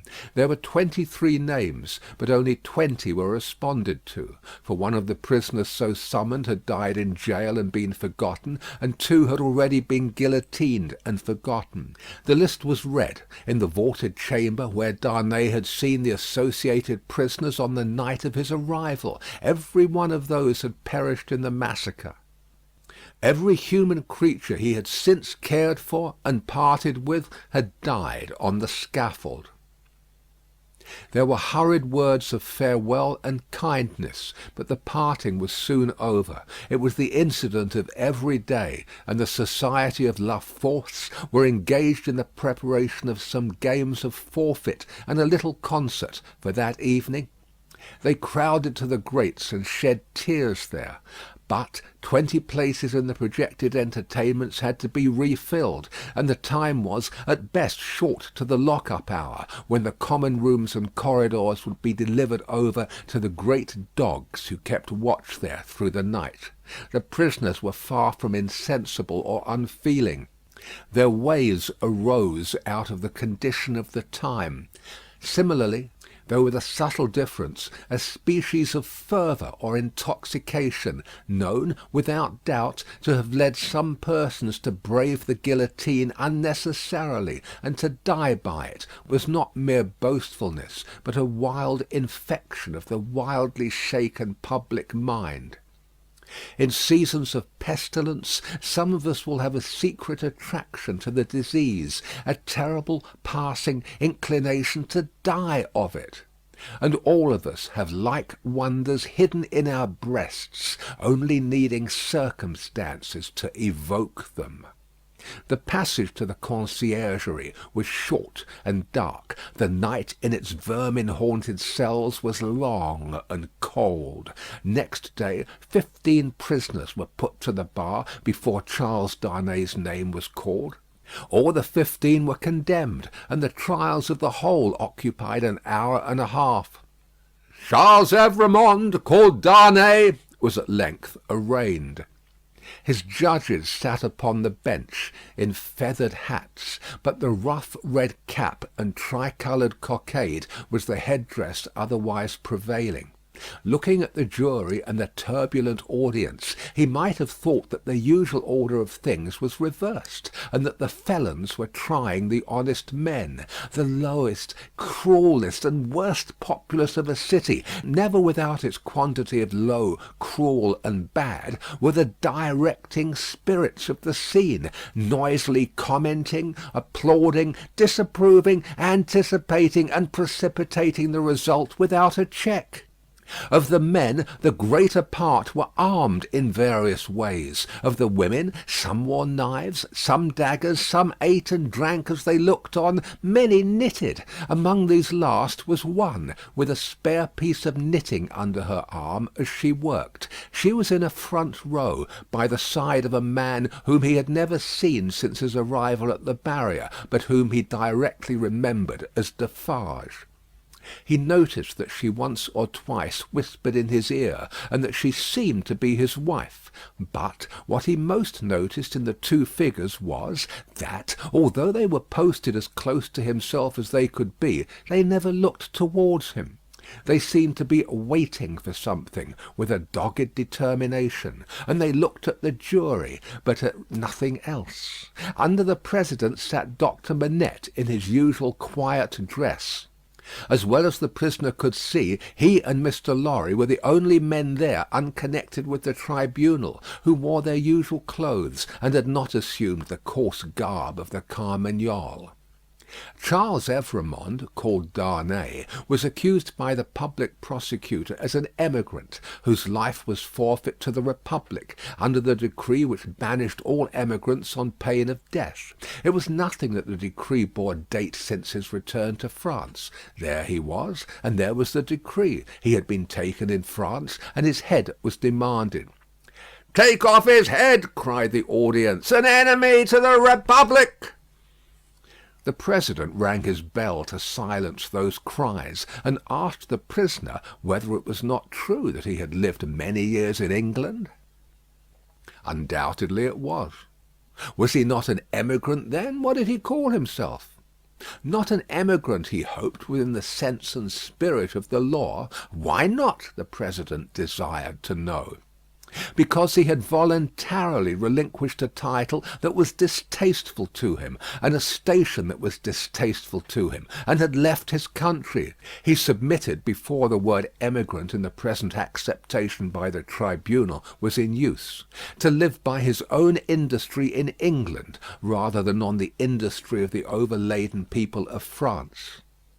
What proof had he of this?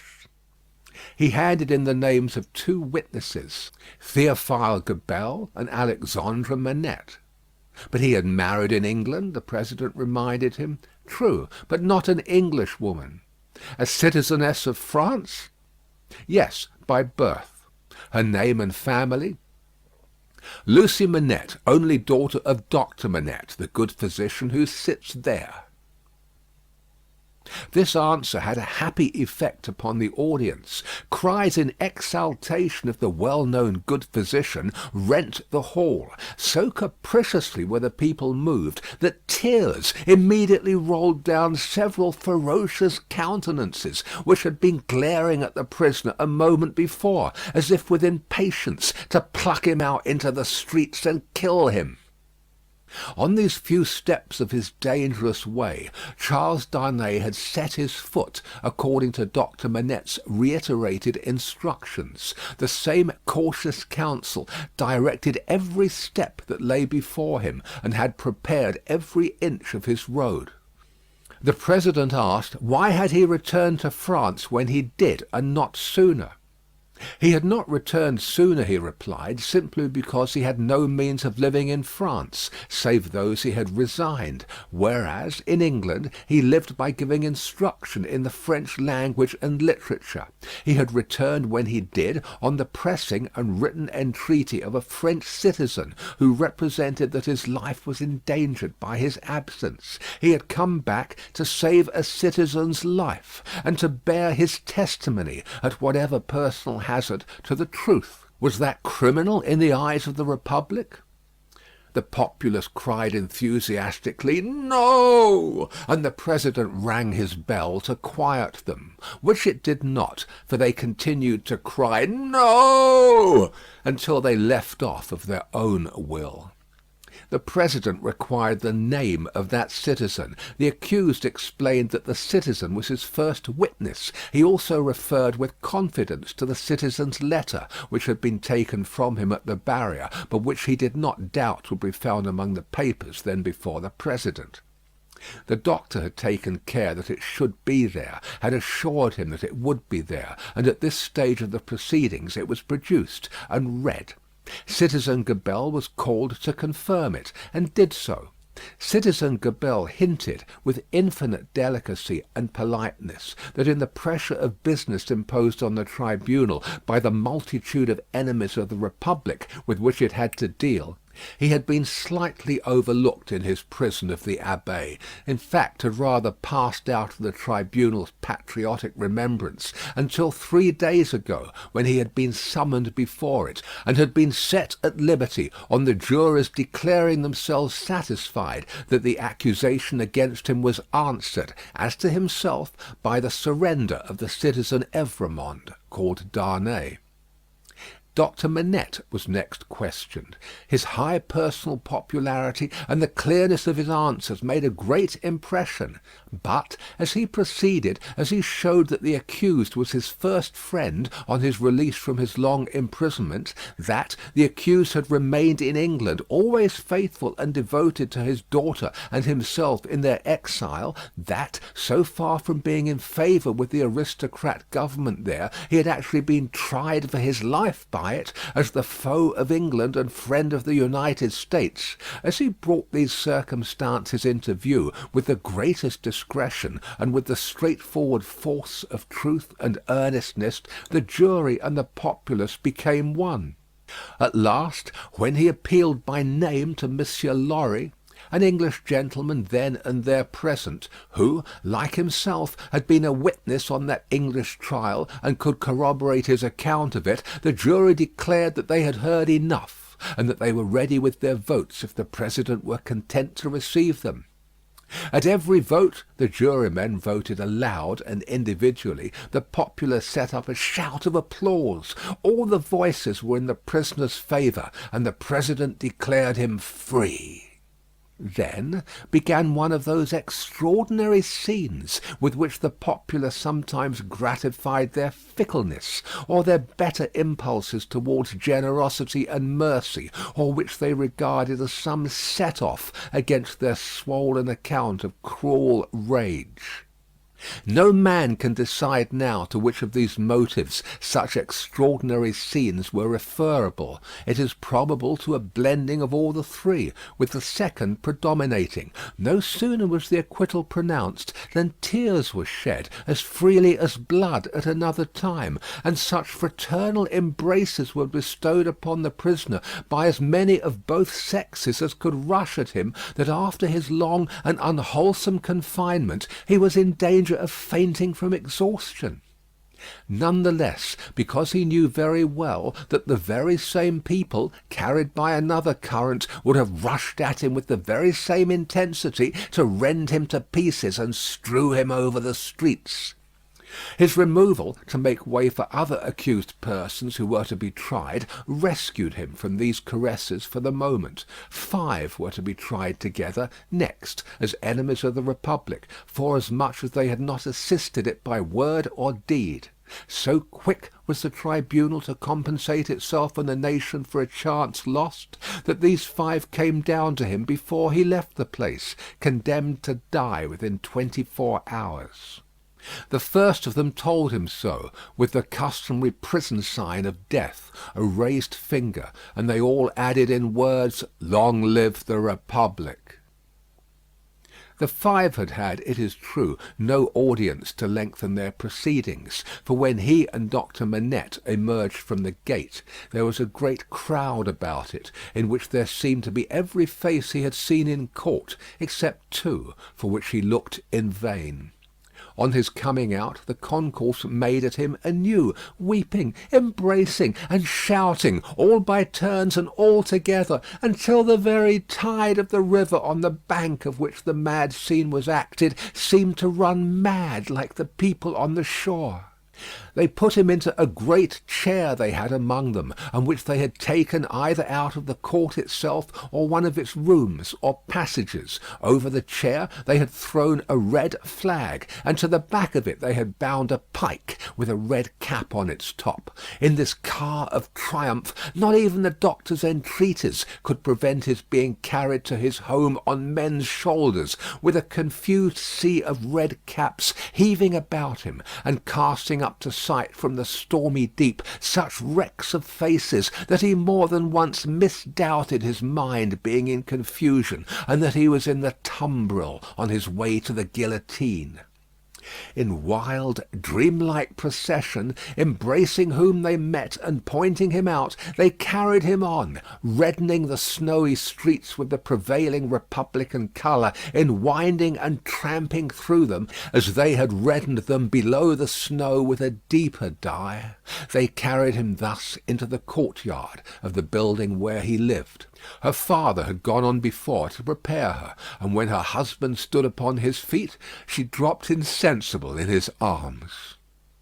As he held her to his heart, and turned her beautiful head between his face and the brawling crowd, so that his tears and her lips might come together unseen, a few of the people fell to dancing. Instantly all the rest fell to dancing, and the courtyard overflowed with a carmagnole. Then they elevated into the vacant chair a young woman from the crowd, to be carried as the goddess of liberty, and then, swelling and overflowing out into the adjacent streets, and along the river's bank, and over the bridge, the carmagnole absorbed them every one, and whirled them away. After grasping the doctor's hand as he stood victorious and proud before him, after grasping the hand of Mr. Lorry, who came panting and breathless from his struggle against the waterspout of the carmagnole, after kissing little Lucy, who was lifted up to clasp her arms around his neck, and after embracing the ever zealous and faithful Pross, who lifted her, he took his wife in his arms and carried her up to their rooms. Lucy, my own, I am safe. Oh, dearest Charles, let me thank God for this on my knees, as I have prayed to him." They all reverently bowed their heads and hearts. When she was again in his arms, he said to her, "And now speak to your father, dearest. No other man in all this France could have done what he has done for me." She laid her head upon her father's breast, as she had laid his poor head on her own breast long, long ago. He was happy in the return he had made her. He was recompensed for his suffering. He was proud of his strength. "You must not be weak, my darling," he remonstrated. "Don't tremble so. I have saved him." End of Book 3, Chapter 6.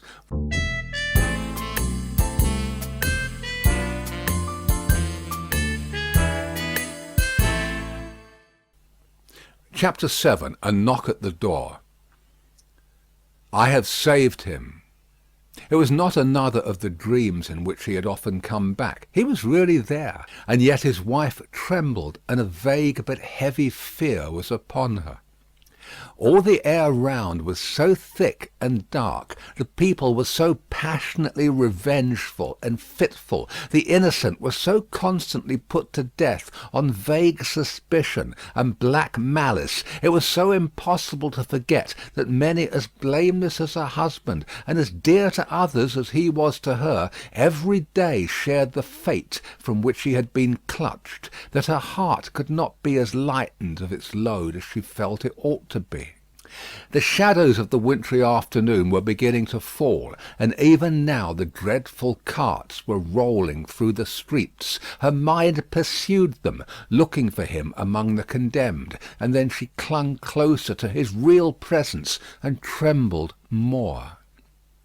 Her father, cheering her, showed a compassionate superiority to this woman's weakness, which was wonderful to see. No garret, no shoemaking, no 105 North Tower now. He had accomplished the task he had set himself. His promise was redeemed. He had saved Charles. Let them all lean upon him.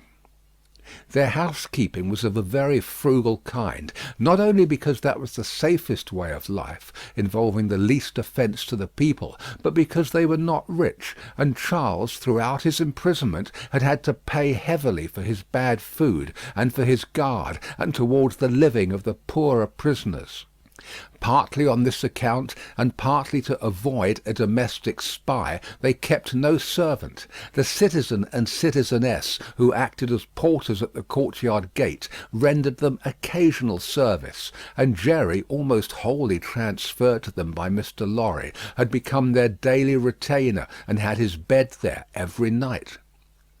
It was an ordinance of the Republic, one and indivisible, of liberty, equality, fraternity, or death, that on the door or doorpost of every house the name of every inmate must be legibly inscribed in letters of a certain size, at a certain convenient height from the ground.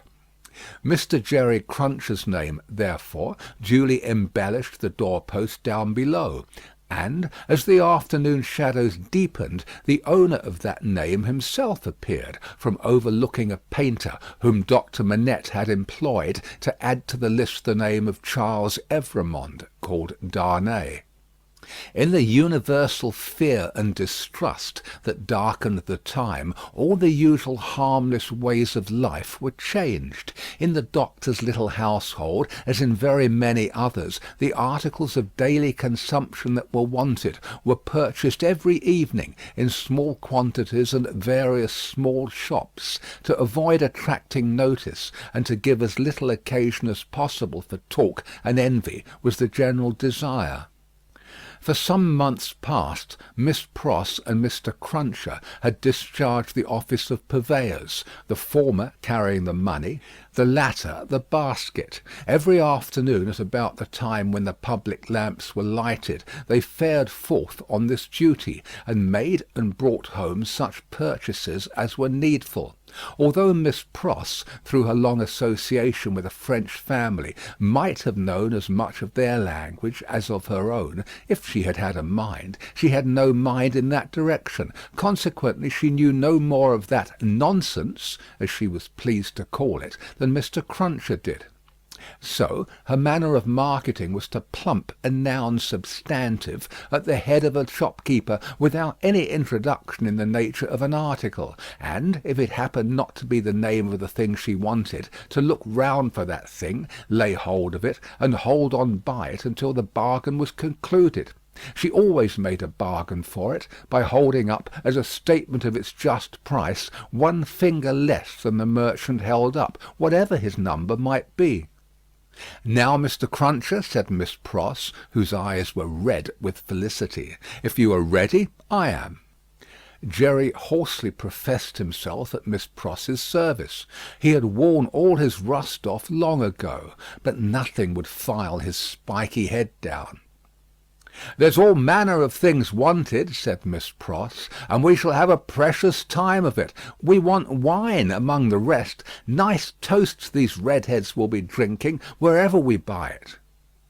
"It will be much the same to your knowledge, miss, I should think," retorted Jerry, "whether they drink your health or the old un's." "Who's he?" said Miss Pross. Mr. Cruncher, with some diffidence, explained himself as meaning Old Nick's. "Ha!" said Miss Pross, "it doesn't need an interpreter to explain the meaning of these creatures. They have but one, and it's midnight murder and mischief." "Hush, dear! Pray, be cautious!" cried Lucy.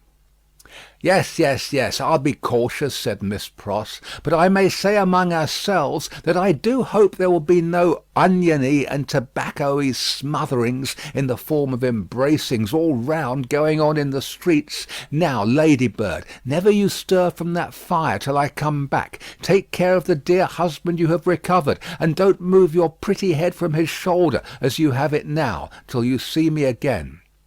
May I ask a question, Dr. Manette, before I go?" "I think you may take that liberty," the doctor answered, smiling. "For gracious sake, don't talk about liberty. We have quite enough of that," said Miss Pross. "Hush, dear! Again?" Lucy remonstrated.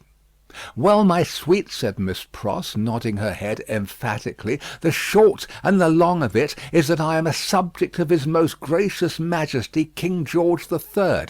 Miss Pross curtsied at the name. "And as such, my maxim is, confound their politics, frustrate their knavish tricks. On him our hopes we fix. God save the King."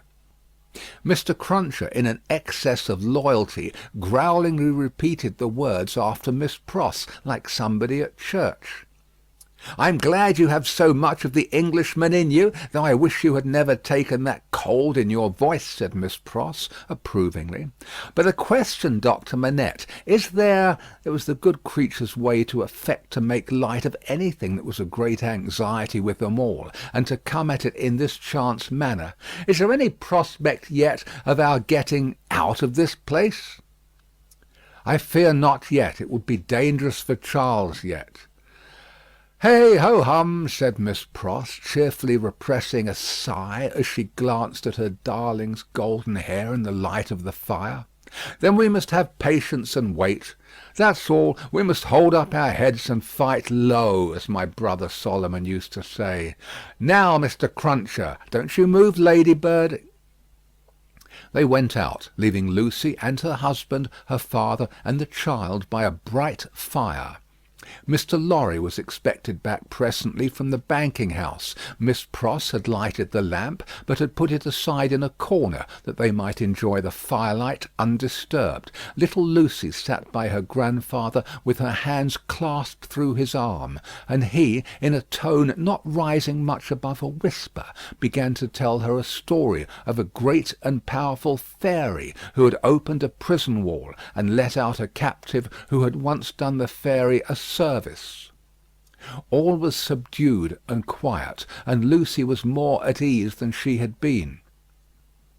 "What is that?" she cried all at once. "My dear," said her father, stopping in his story and laying his hand on hers, "command yourself. What a disordered state you are in. The least thing, nothing startles you. You, your father's daughter."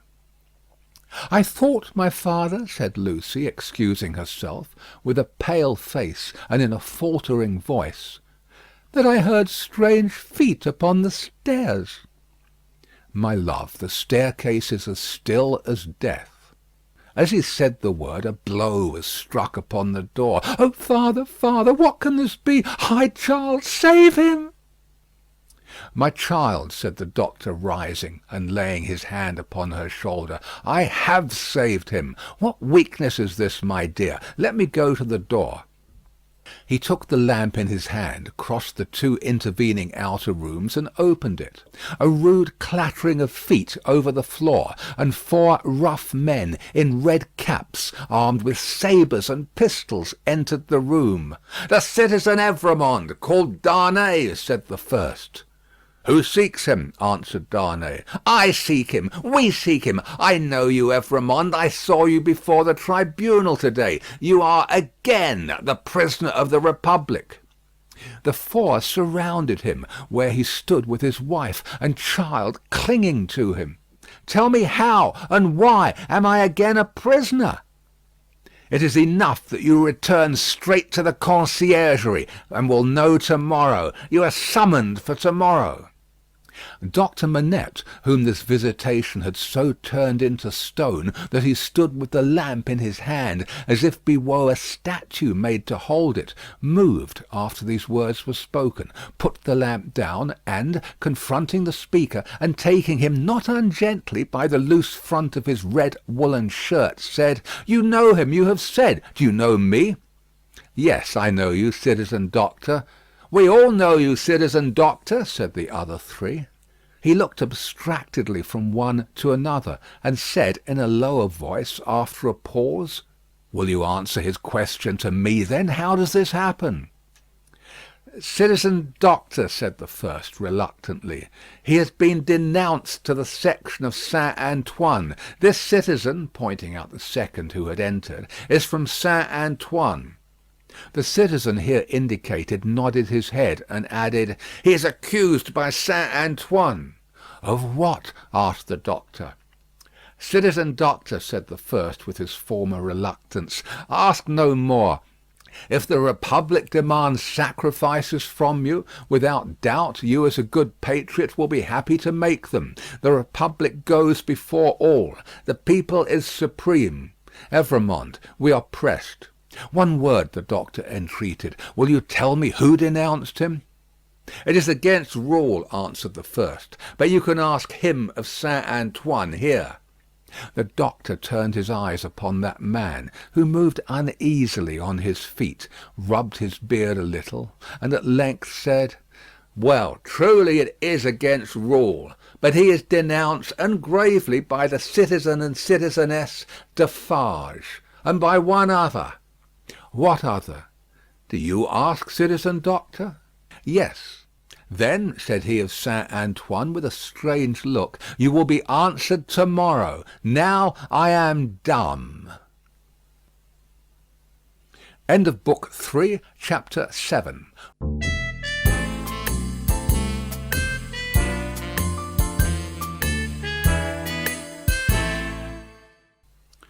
Chapter 8. A Hand at Cards. Happily unconscious of the new calamity at home, Miss Pross threaded her way along the narrow streets and crossed the river by the bridge of the Pont Neuf, reckoning in her mind the number of indispensable purchases she had to make. Mr. Cruncher, with the basket, walked at her right.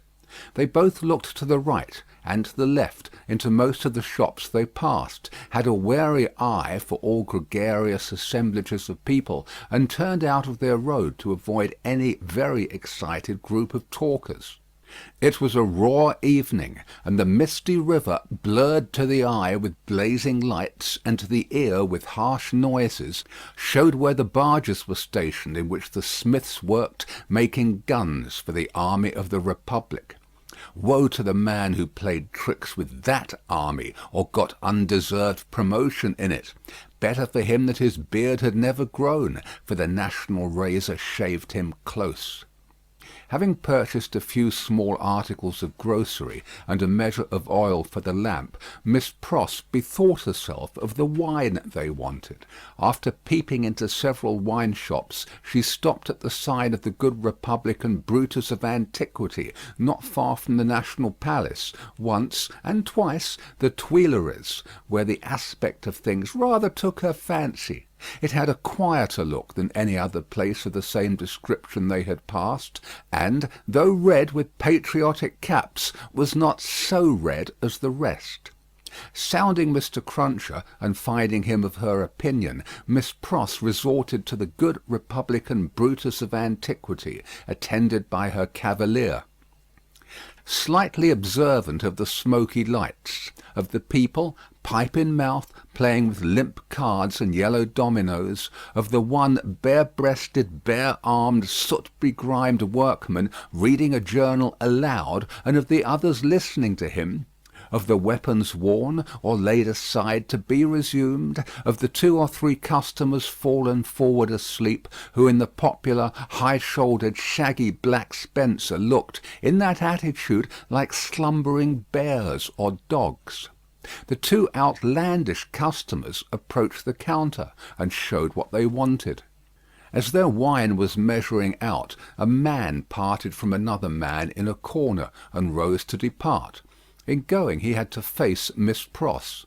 No sooner did he face her than Miss Pross uttered a scream and clapped her hands. In a moment the whole company were on their feet. That somebody was assassinated by somebody vindicating a difference of opinion was the likeliest occurrence. Everybody looked to see somebody fall, but only saw a man and a woman standing staring at each other, the man with all the outward aspect of a Frenchman and a thorough republican, the woman evidently English.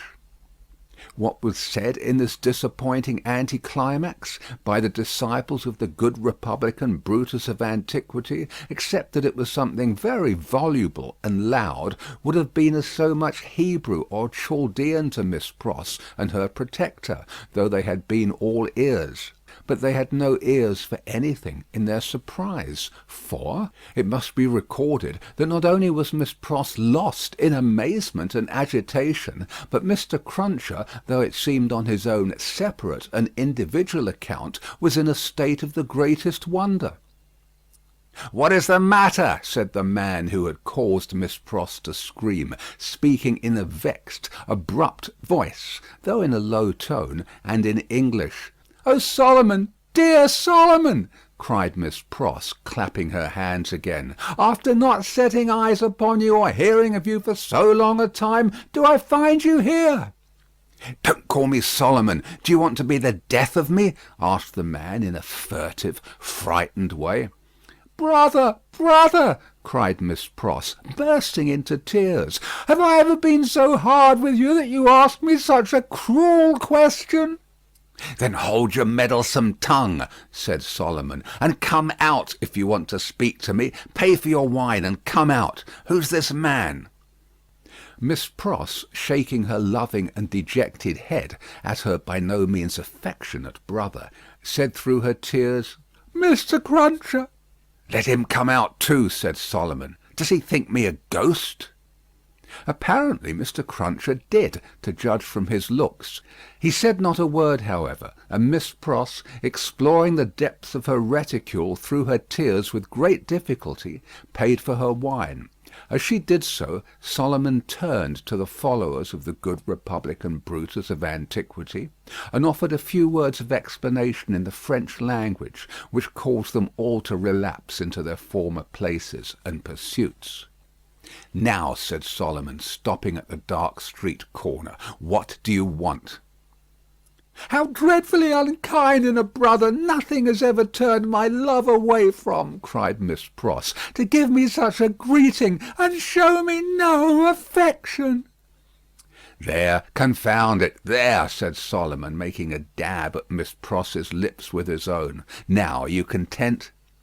Miss Pross only shook her head and wept in silence. "If you expect me to be surprised," said her brother Solomon, "I am not surprised. I knew you were here. I know of most people who are here. If you really don't want to endanger my existence, which I half believe you do, go your ways as soon as possible, and let me go mine. I am busy. I am an official." "My English brother Solomon," mourned Miss Pross, casting up her tear-fraught eyes, "that had the makings in him of one of the best and greatest of men in his native country, an official among foreigners, and such foreigners! I would almost sooner have seen the dear boy lying in his—" "I said so," cried her brother, interrupting. "I knew it. You want to be the death of me. I shall be rendered suspected by my own sister, just as I am getting on." "The gracious and merciful heavens forbid!" cried Miss Pross. "Far rather would I never see you again, dear Solomon, though I have ever loved you truly, and ever shall. Say but one affectionate word to me, and tell me there is nothing angry or estranged between us, and I will detain you no longer." Good Miss Pross, as if the estrangement between them had come of any culpability of hers, as if Mr. Lorry had not known it for a fact, years ago, in the quiet corner in Soho, that this precious brother had spent her money and left her. He was saying the affectionate word, however, with a far more grudging condescension and patronage than he could have shown if their relative merits and positions had been reversed, which is invariably the case all the world over.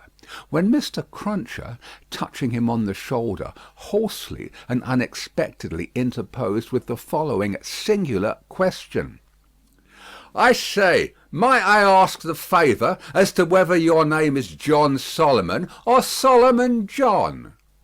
The official turned towards him with sudden distrust. He had not previously uttered a word.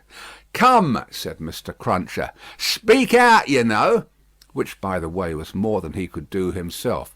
"John Solomon or Solomon John? She calls you Solomon, and she must know, being your sister, and I know you're John, you know. Which of the two goes first? And regarding that name of Pross, likewise. That weren't your name over the water." "What do you mean?" "Well, I don't know all I mean, for I can't call to mind what your name was over the water." "No?" "No, but I'll swear it was a name of 2 syllables." "Indeed?" "Yes. T'other one's was 1 syllable. I know you. You was a spy, witness at the Bailey." "What, in the name of the father of lies, own father to yourself, was you called at that time?" "Barsad," said another voice, striking in. "That's the name for £1,000," cried Jerry. The speaker who struck in was Sidney Carton. He had his hands behind him under the skirts of his riding coat, and he stood at Mr. Cruncher's elbow as negligently as he might have stood at the Old Bailey itself. "Don't be alarmed, my dear Miss Pross. I arrived at Mr. Lorry's, to his surprise, yesterday evening. We agreed that I would not present myself elsewhere until all was well, or unless I could be useful. I present myself here to beg a little talk with your brother. I wish you had a better employed brother than Mr. Barsad. I wish for your sake Mr. Barsad was not a sheep of the prisons." Sheep was a cant word of the time for a spy. Under the jailers, the spy, who was pale, turned paler, and asked him how he dared. "I'll tell you," said Sidney. "I lighted on you, Mr. Barsad, coming out of the prison of the Conciergerie, while I was contemplating the walls an hour or more ago. You have a face to be remembered, and I remember faces well, made curious by seeing you in that connection, and having a reason, to which you are no stranger, for associating you with the misfortunes of a friend now very unfortunate. I walked in your direction. I walked into the wine shop here, close after you, and sat near you. I had no difficulty in deducing from your unreserved conversation, and the rumour openly going about among your admirers, the nature of your calling. And, gradually, what I had done at random seemed to shape itself into a purpose, Mr. Barsad." "What purpose?" the spy asked. It will be troublesome and might be dangerous to explain in the street. Could you favour me, in confidence, with some minutes of your company, at the office of Tellson's Bank, for instance?" "Under a threat? Oh, did I say that? Then why would I go there?" "Really, Mr. Barsad, I can't say if you can't." "Do you mean that you won't say, sir?" the spy irresolutely asked. "You apprehend me very clearly, Mr. Barsad. I won't." Carton's negligent recklessness of manner came powerfully in aid of his quickness and skill in such a business as he had in his secret mind, and with such a man as he had to do with. His practised eye saw it, and made the most of it. "Now, I told you so," said the spy, casting a reproachful look at his sister. "If any trouble comes of this, it's your doing." "Come, come, Mr. Barsad," explained Sidney, "don't be ungrateful; but for my great respect for your sister, I might not have led up so pleasantly to a little proposal that I wish to make for our mutual satisfaction. Do you go with me to the bank?" "I'll hear what you have got to say. Yes, I'll go with you." "I propose that we first conduct your sister safely to the corner of her own street. Let me take your arm, Miss Pross. This is not a good city at this time for you to be out in unprotected, and as your escort knows Mr. Barsad, I will invite him to Mr. Lorry's with us. Are we ready? Come then." Miss Pross recalled soon afterwards, and to the end of her life remembered, that as she pressed her hands on Sidney's arm and looked up in his face, imploring him to do no hurt to Solomon, there was a braced purpose in the arm, and a kind of inspiration in the eyes, which not only contradicted his light manner, but changed and raised the man. She was too much occupied then with fears for the brother who so little deserved her affection, and with Sidney's friendly reassurances, adequately to heed what she observed. They left her at the corner of the street, and Carton led the way to Mr. Lorry's, which was within a few minutes' walk. John Barsad, or Solomon Pross, walked at his side. Mr. Lorry had just finished his dinner, and was sitting before a cheery little log or two of fire, perhaps looking into their blaze for the picture of that younger elderly gentleman from Tellson's, who had looked into the red coals at the Royal George at Dover, now a good many years ago. He turned his head as they entered, and showed the surprise with which he saw a stranger. "Miss Pross's brother, sir," said Sidney, "Mr. Barsad." "Barsad?" repeated the old gentleman. "Barsad? I have an association with the name, and with the face." "I told you had a remarkable face, Mr. Barsad," observed Carton coolly. "Pray sit down." As he took a chair himself, he supplied the link that Mr. Lorry wanted, by saying to him with a frown, "Witness at the trial." Mr. Lorry immediately remembered, and regarded his new visitor with an undisguised look of abhorrence. "Mr. Barsad has been recognised by Miss Pross as the affectionate brother you have heard of," said Sidney, "and has acknowledged the relationship. I pass to worse news. Darnay has been arrested again." Struck with consternation, the old gentleman exclaimed, "What do you tell me? I left him safe and free within these 2 hours, and am about to return to him." "Arrested for all that. When was it done, Mr. Barsad?" "Just now, if at all." "Mr. Barsad is the best authority possible, sir," said Sidney, "and I have it from Mr. Barsad's communication to a friend and brother Sheep over a bottle of wine that the arrest has taken place. He left the messengers at the gate and saw them admitted by the porter. There is no earthly doubt that he is retaken." Mr. Lorry's business eye read in the speaker's face that it was loss of time to dwell upon the point. Confused, but sensible that something might depend on his presence of mind, he commanded himself, and was silently attentive.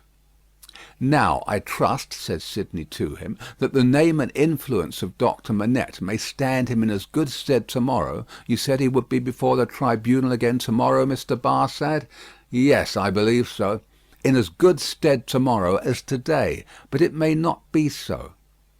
I own to you I am shaken, Mr. Lorry, by Doctor Manette's not having had the power to prevent this arrest." He may not have known of it beforehand, said Mr. Lorry. But that very circumstance would be alarming when we remember how identified he is with his son-in-law. That's true, Mr. Lorry acknowledged, with his troubled hand at his chin and his troubled eyes on Carton.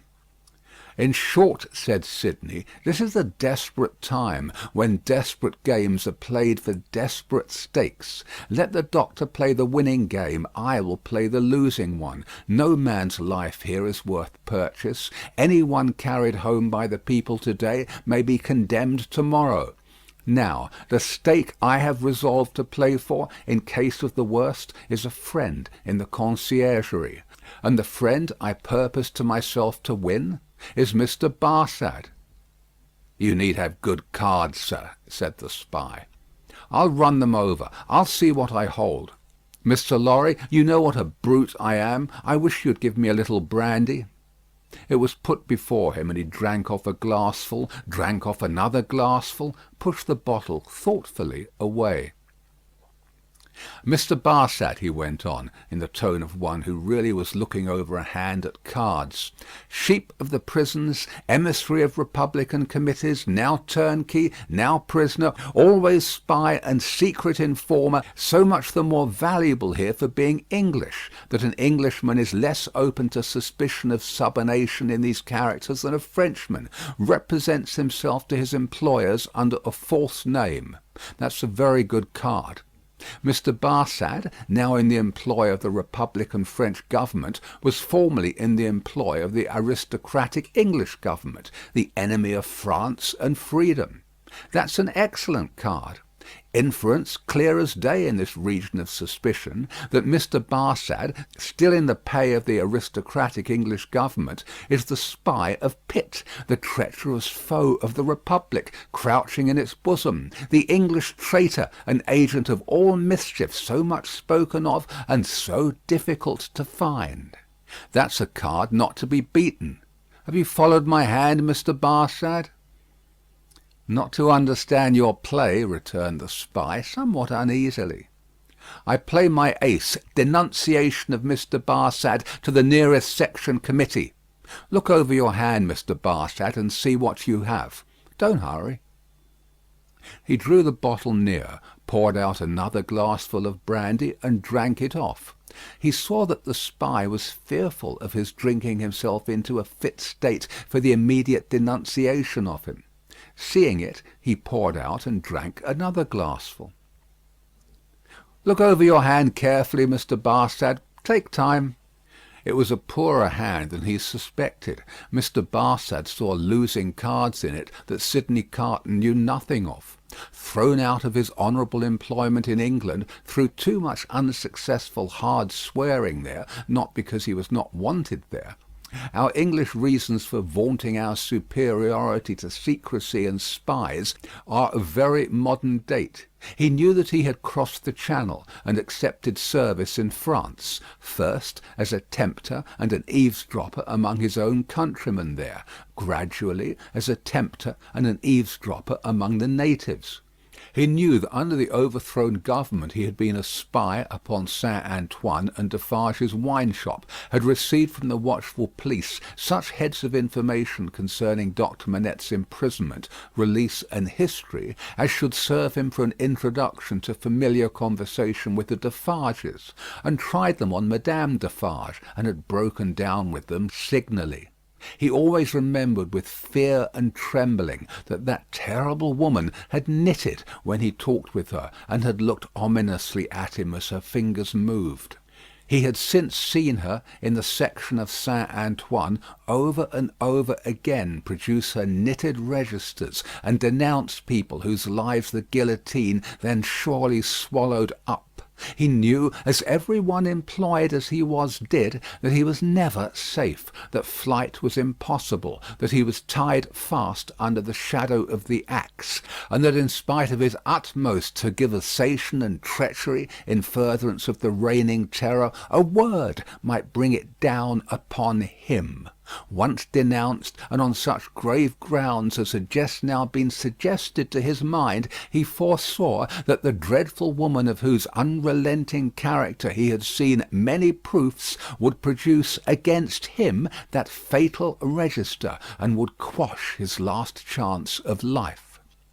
Besides that all secret men are men soon terrified, here was surely cards enough of one black suit to justify the holder in growing rather livid as he turned them over. "You scarcely seem to like your hand," said Sidney, with the greatest composure. "Do you play?" "I think, sir," said the spy, in the meanest manner, as he turned to Mr. Lorry, "I may appeal to a gentleman of your years and benevolence to put it to this other gentleman, so much your junior, whether he can under any circumstances reconcile it to his station to play that ace of which he has spoken. I admit that I am a spy, and that it is considered a discreditable station, though it must be filled by somebody. But this gentleman is no spy, and why should he so demean himself as to make himself one?" "I play my ace, Mr. Barsad," said Carton, taking the answer on himself, and looking at his watch, "without any scruple, in a very few minutes."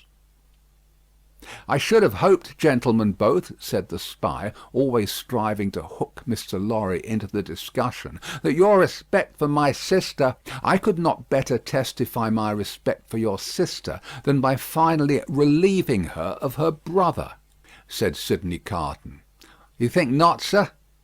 "I have thoroughly made up my mind about it." The smooth manner of the spy, curiously in dissonance with his ostentatiously rough dress, and probably with his usual demeanour, received such a check from the inscrutability of Carton, who was a mystery to wiser and honester men than he, that it faltered here, and failed him. While he was at a loss, Carton said, resuming his former air of contemplating cards, "And indeed, now I think again, I have a strong impression that I have another good card here, not yet enumerated. That friend and fellow Sheep, who spoke of himself as pasturing in the country prisons, who was he?" "French. You don't know him," said the spy, quickly. "French, eh?" repeated Carton, musing, and not appearing to notice him at all, though he echoed his word. "Well, he may be." "Is, I assure you," said the spy, "though it's not important." "Though it's not important," repeated Carton in the same mechanical way. "Though it's not important. No, it's not important. No. Yet I know the face."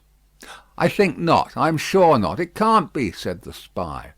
"It can't be," muttered Sidney Carton retrospectively, and idling his glass, which fortunately was a small one, again. "Can't be. Spoke good French, yet like a foreigner, I thought." "Provincial," said the spy.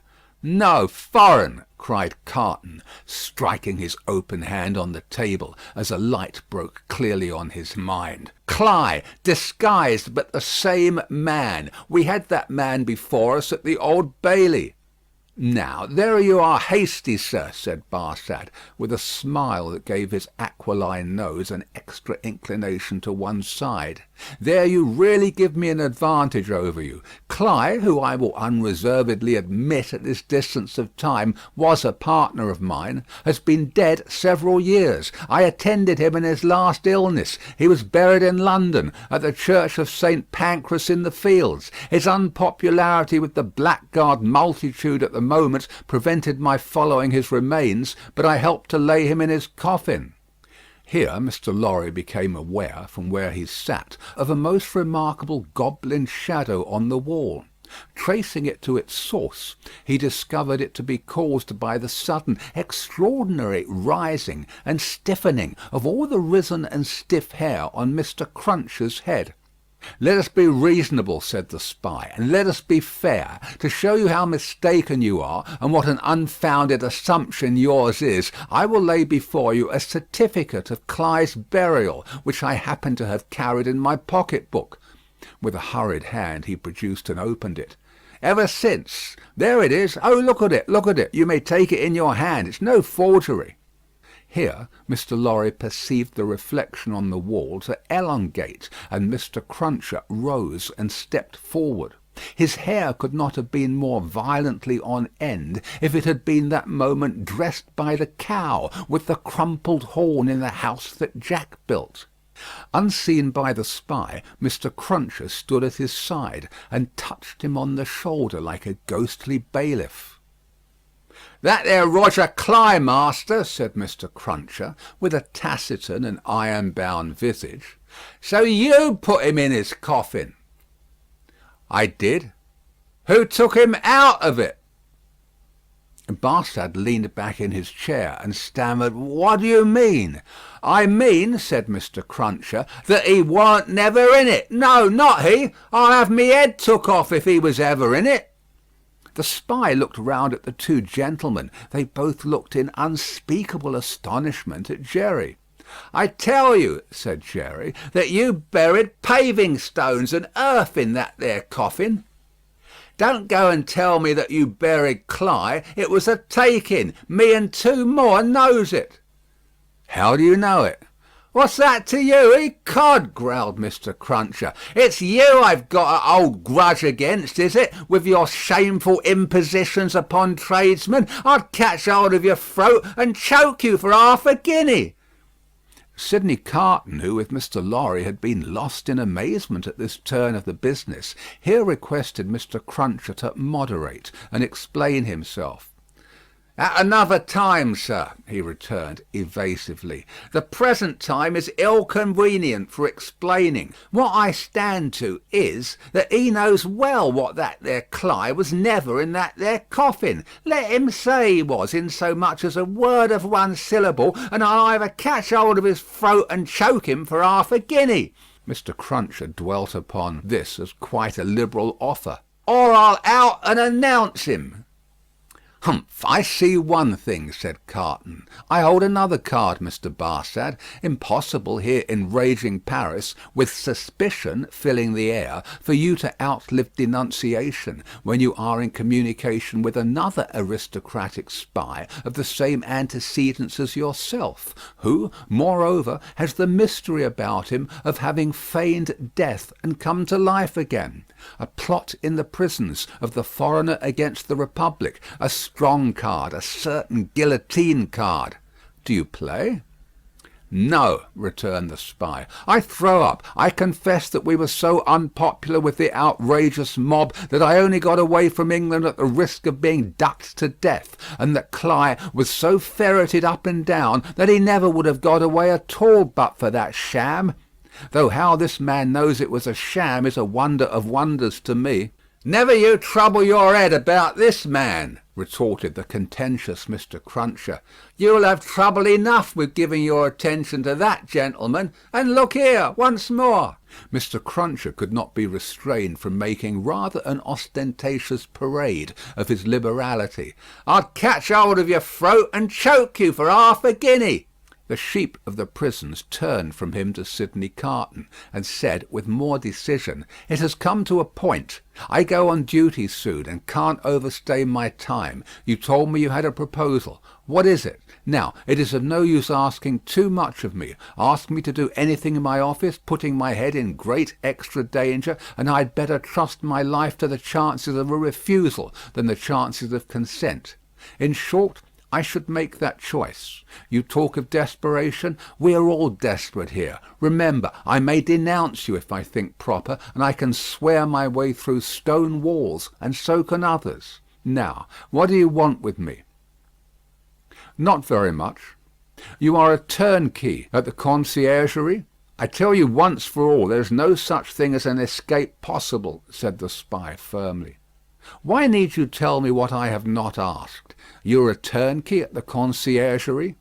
"I am sometimes." "You can be when you choose?" "I can pass in and out when I choose." Sidney Carton filled another glass with brandy, poured it slowly out upon the hearth, and watched it as it dropped. It being all spent, he said, rising, "So far we have spoken before these two, because it was as well that the merits of the card should not rest solely between you and me. Come into the dark room here, and let us have one final word alone." End of Book 3, Chapter 8.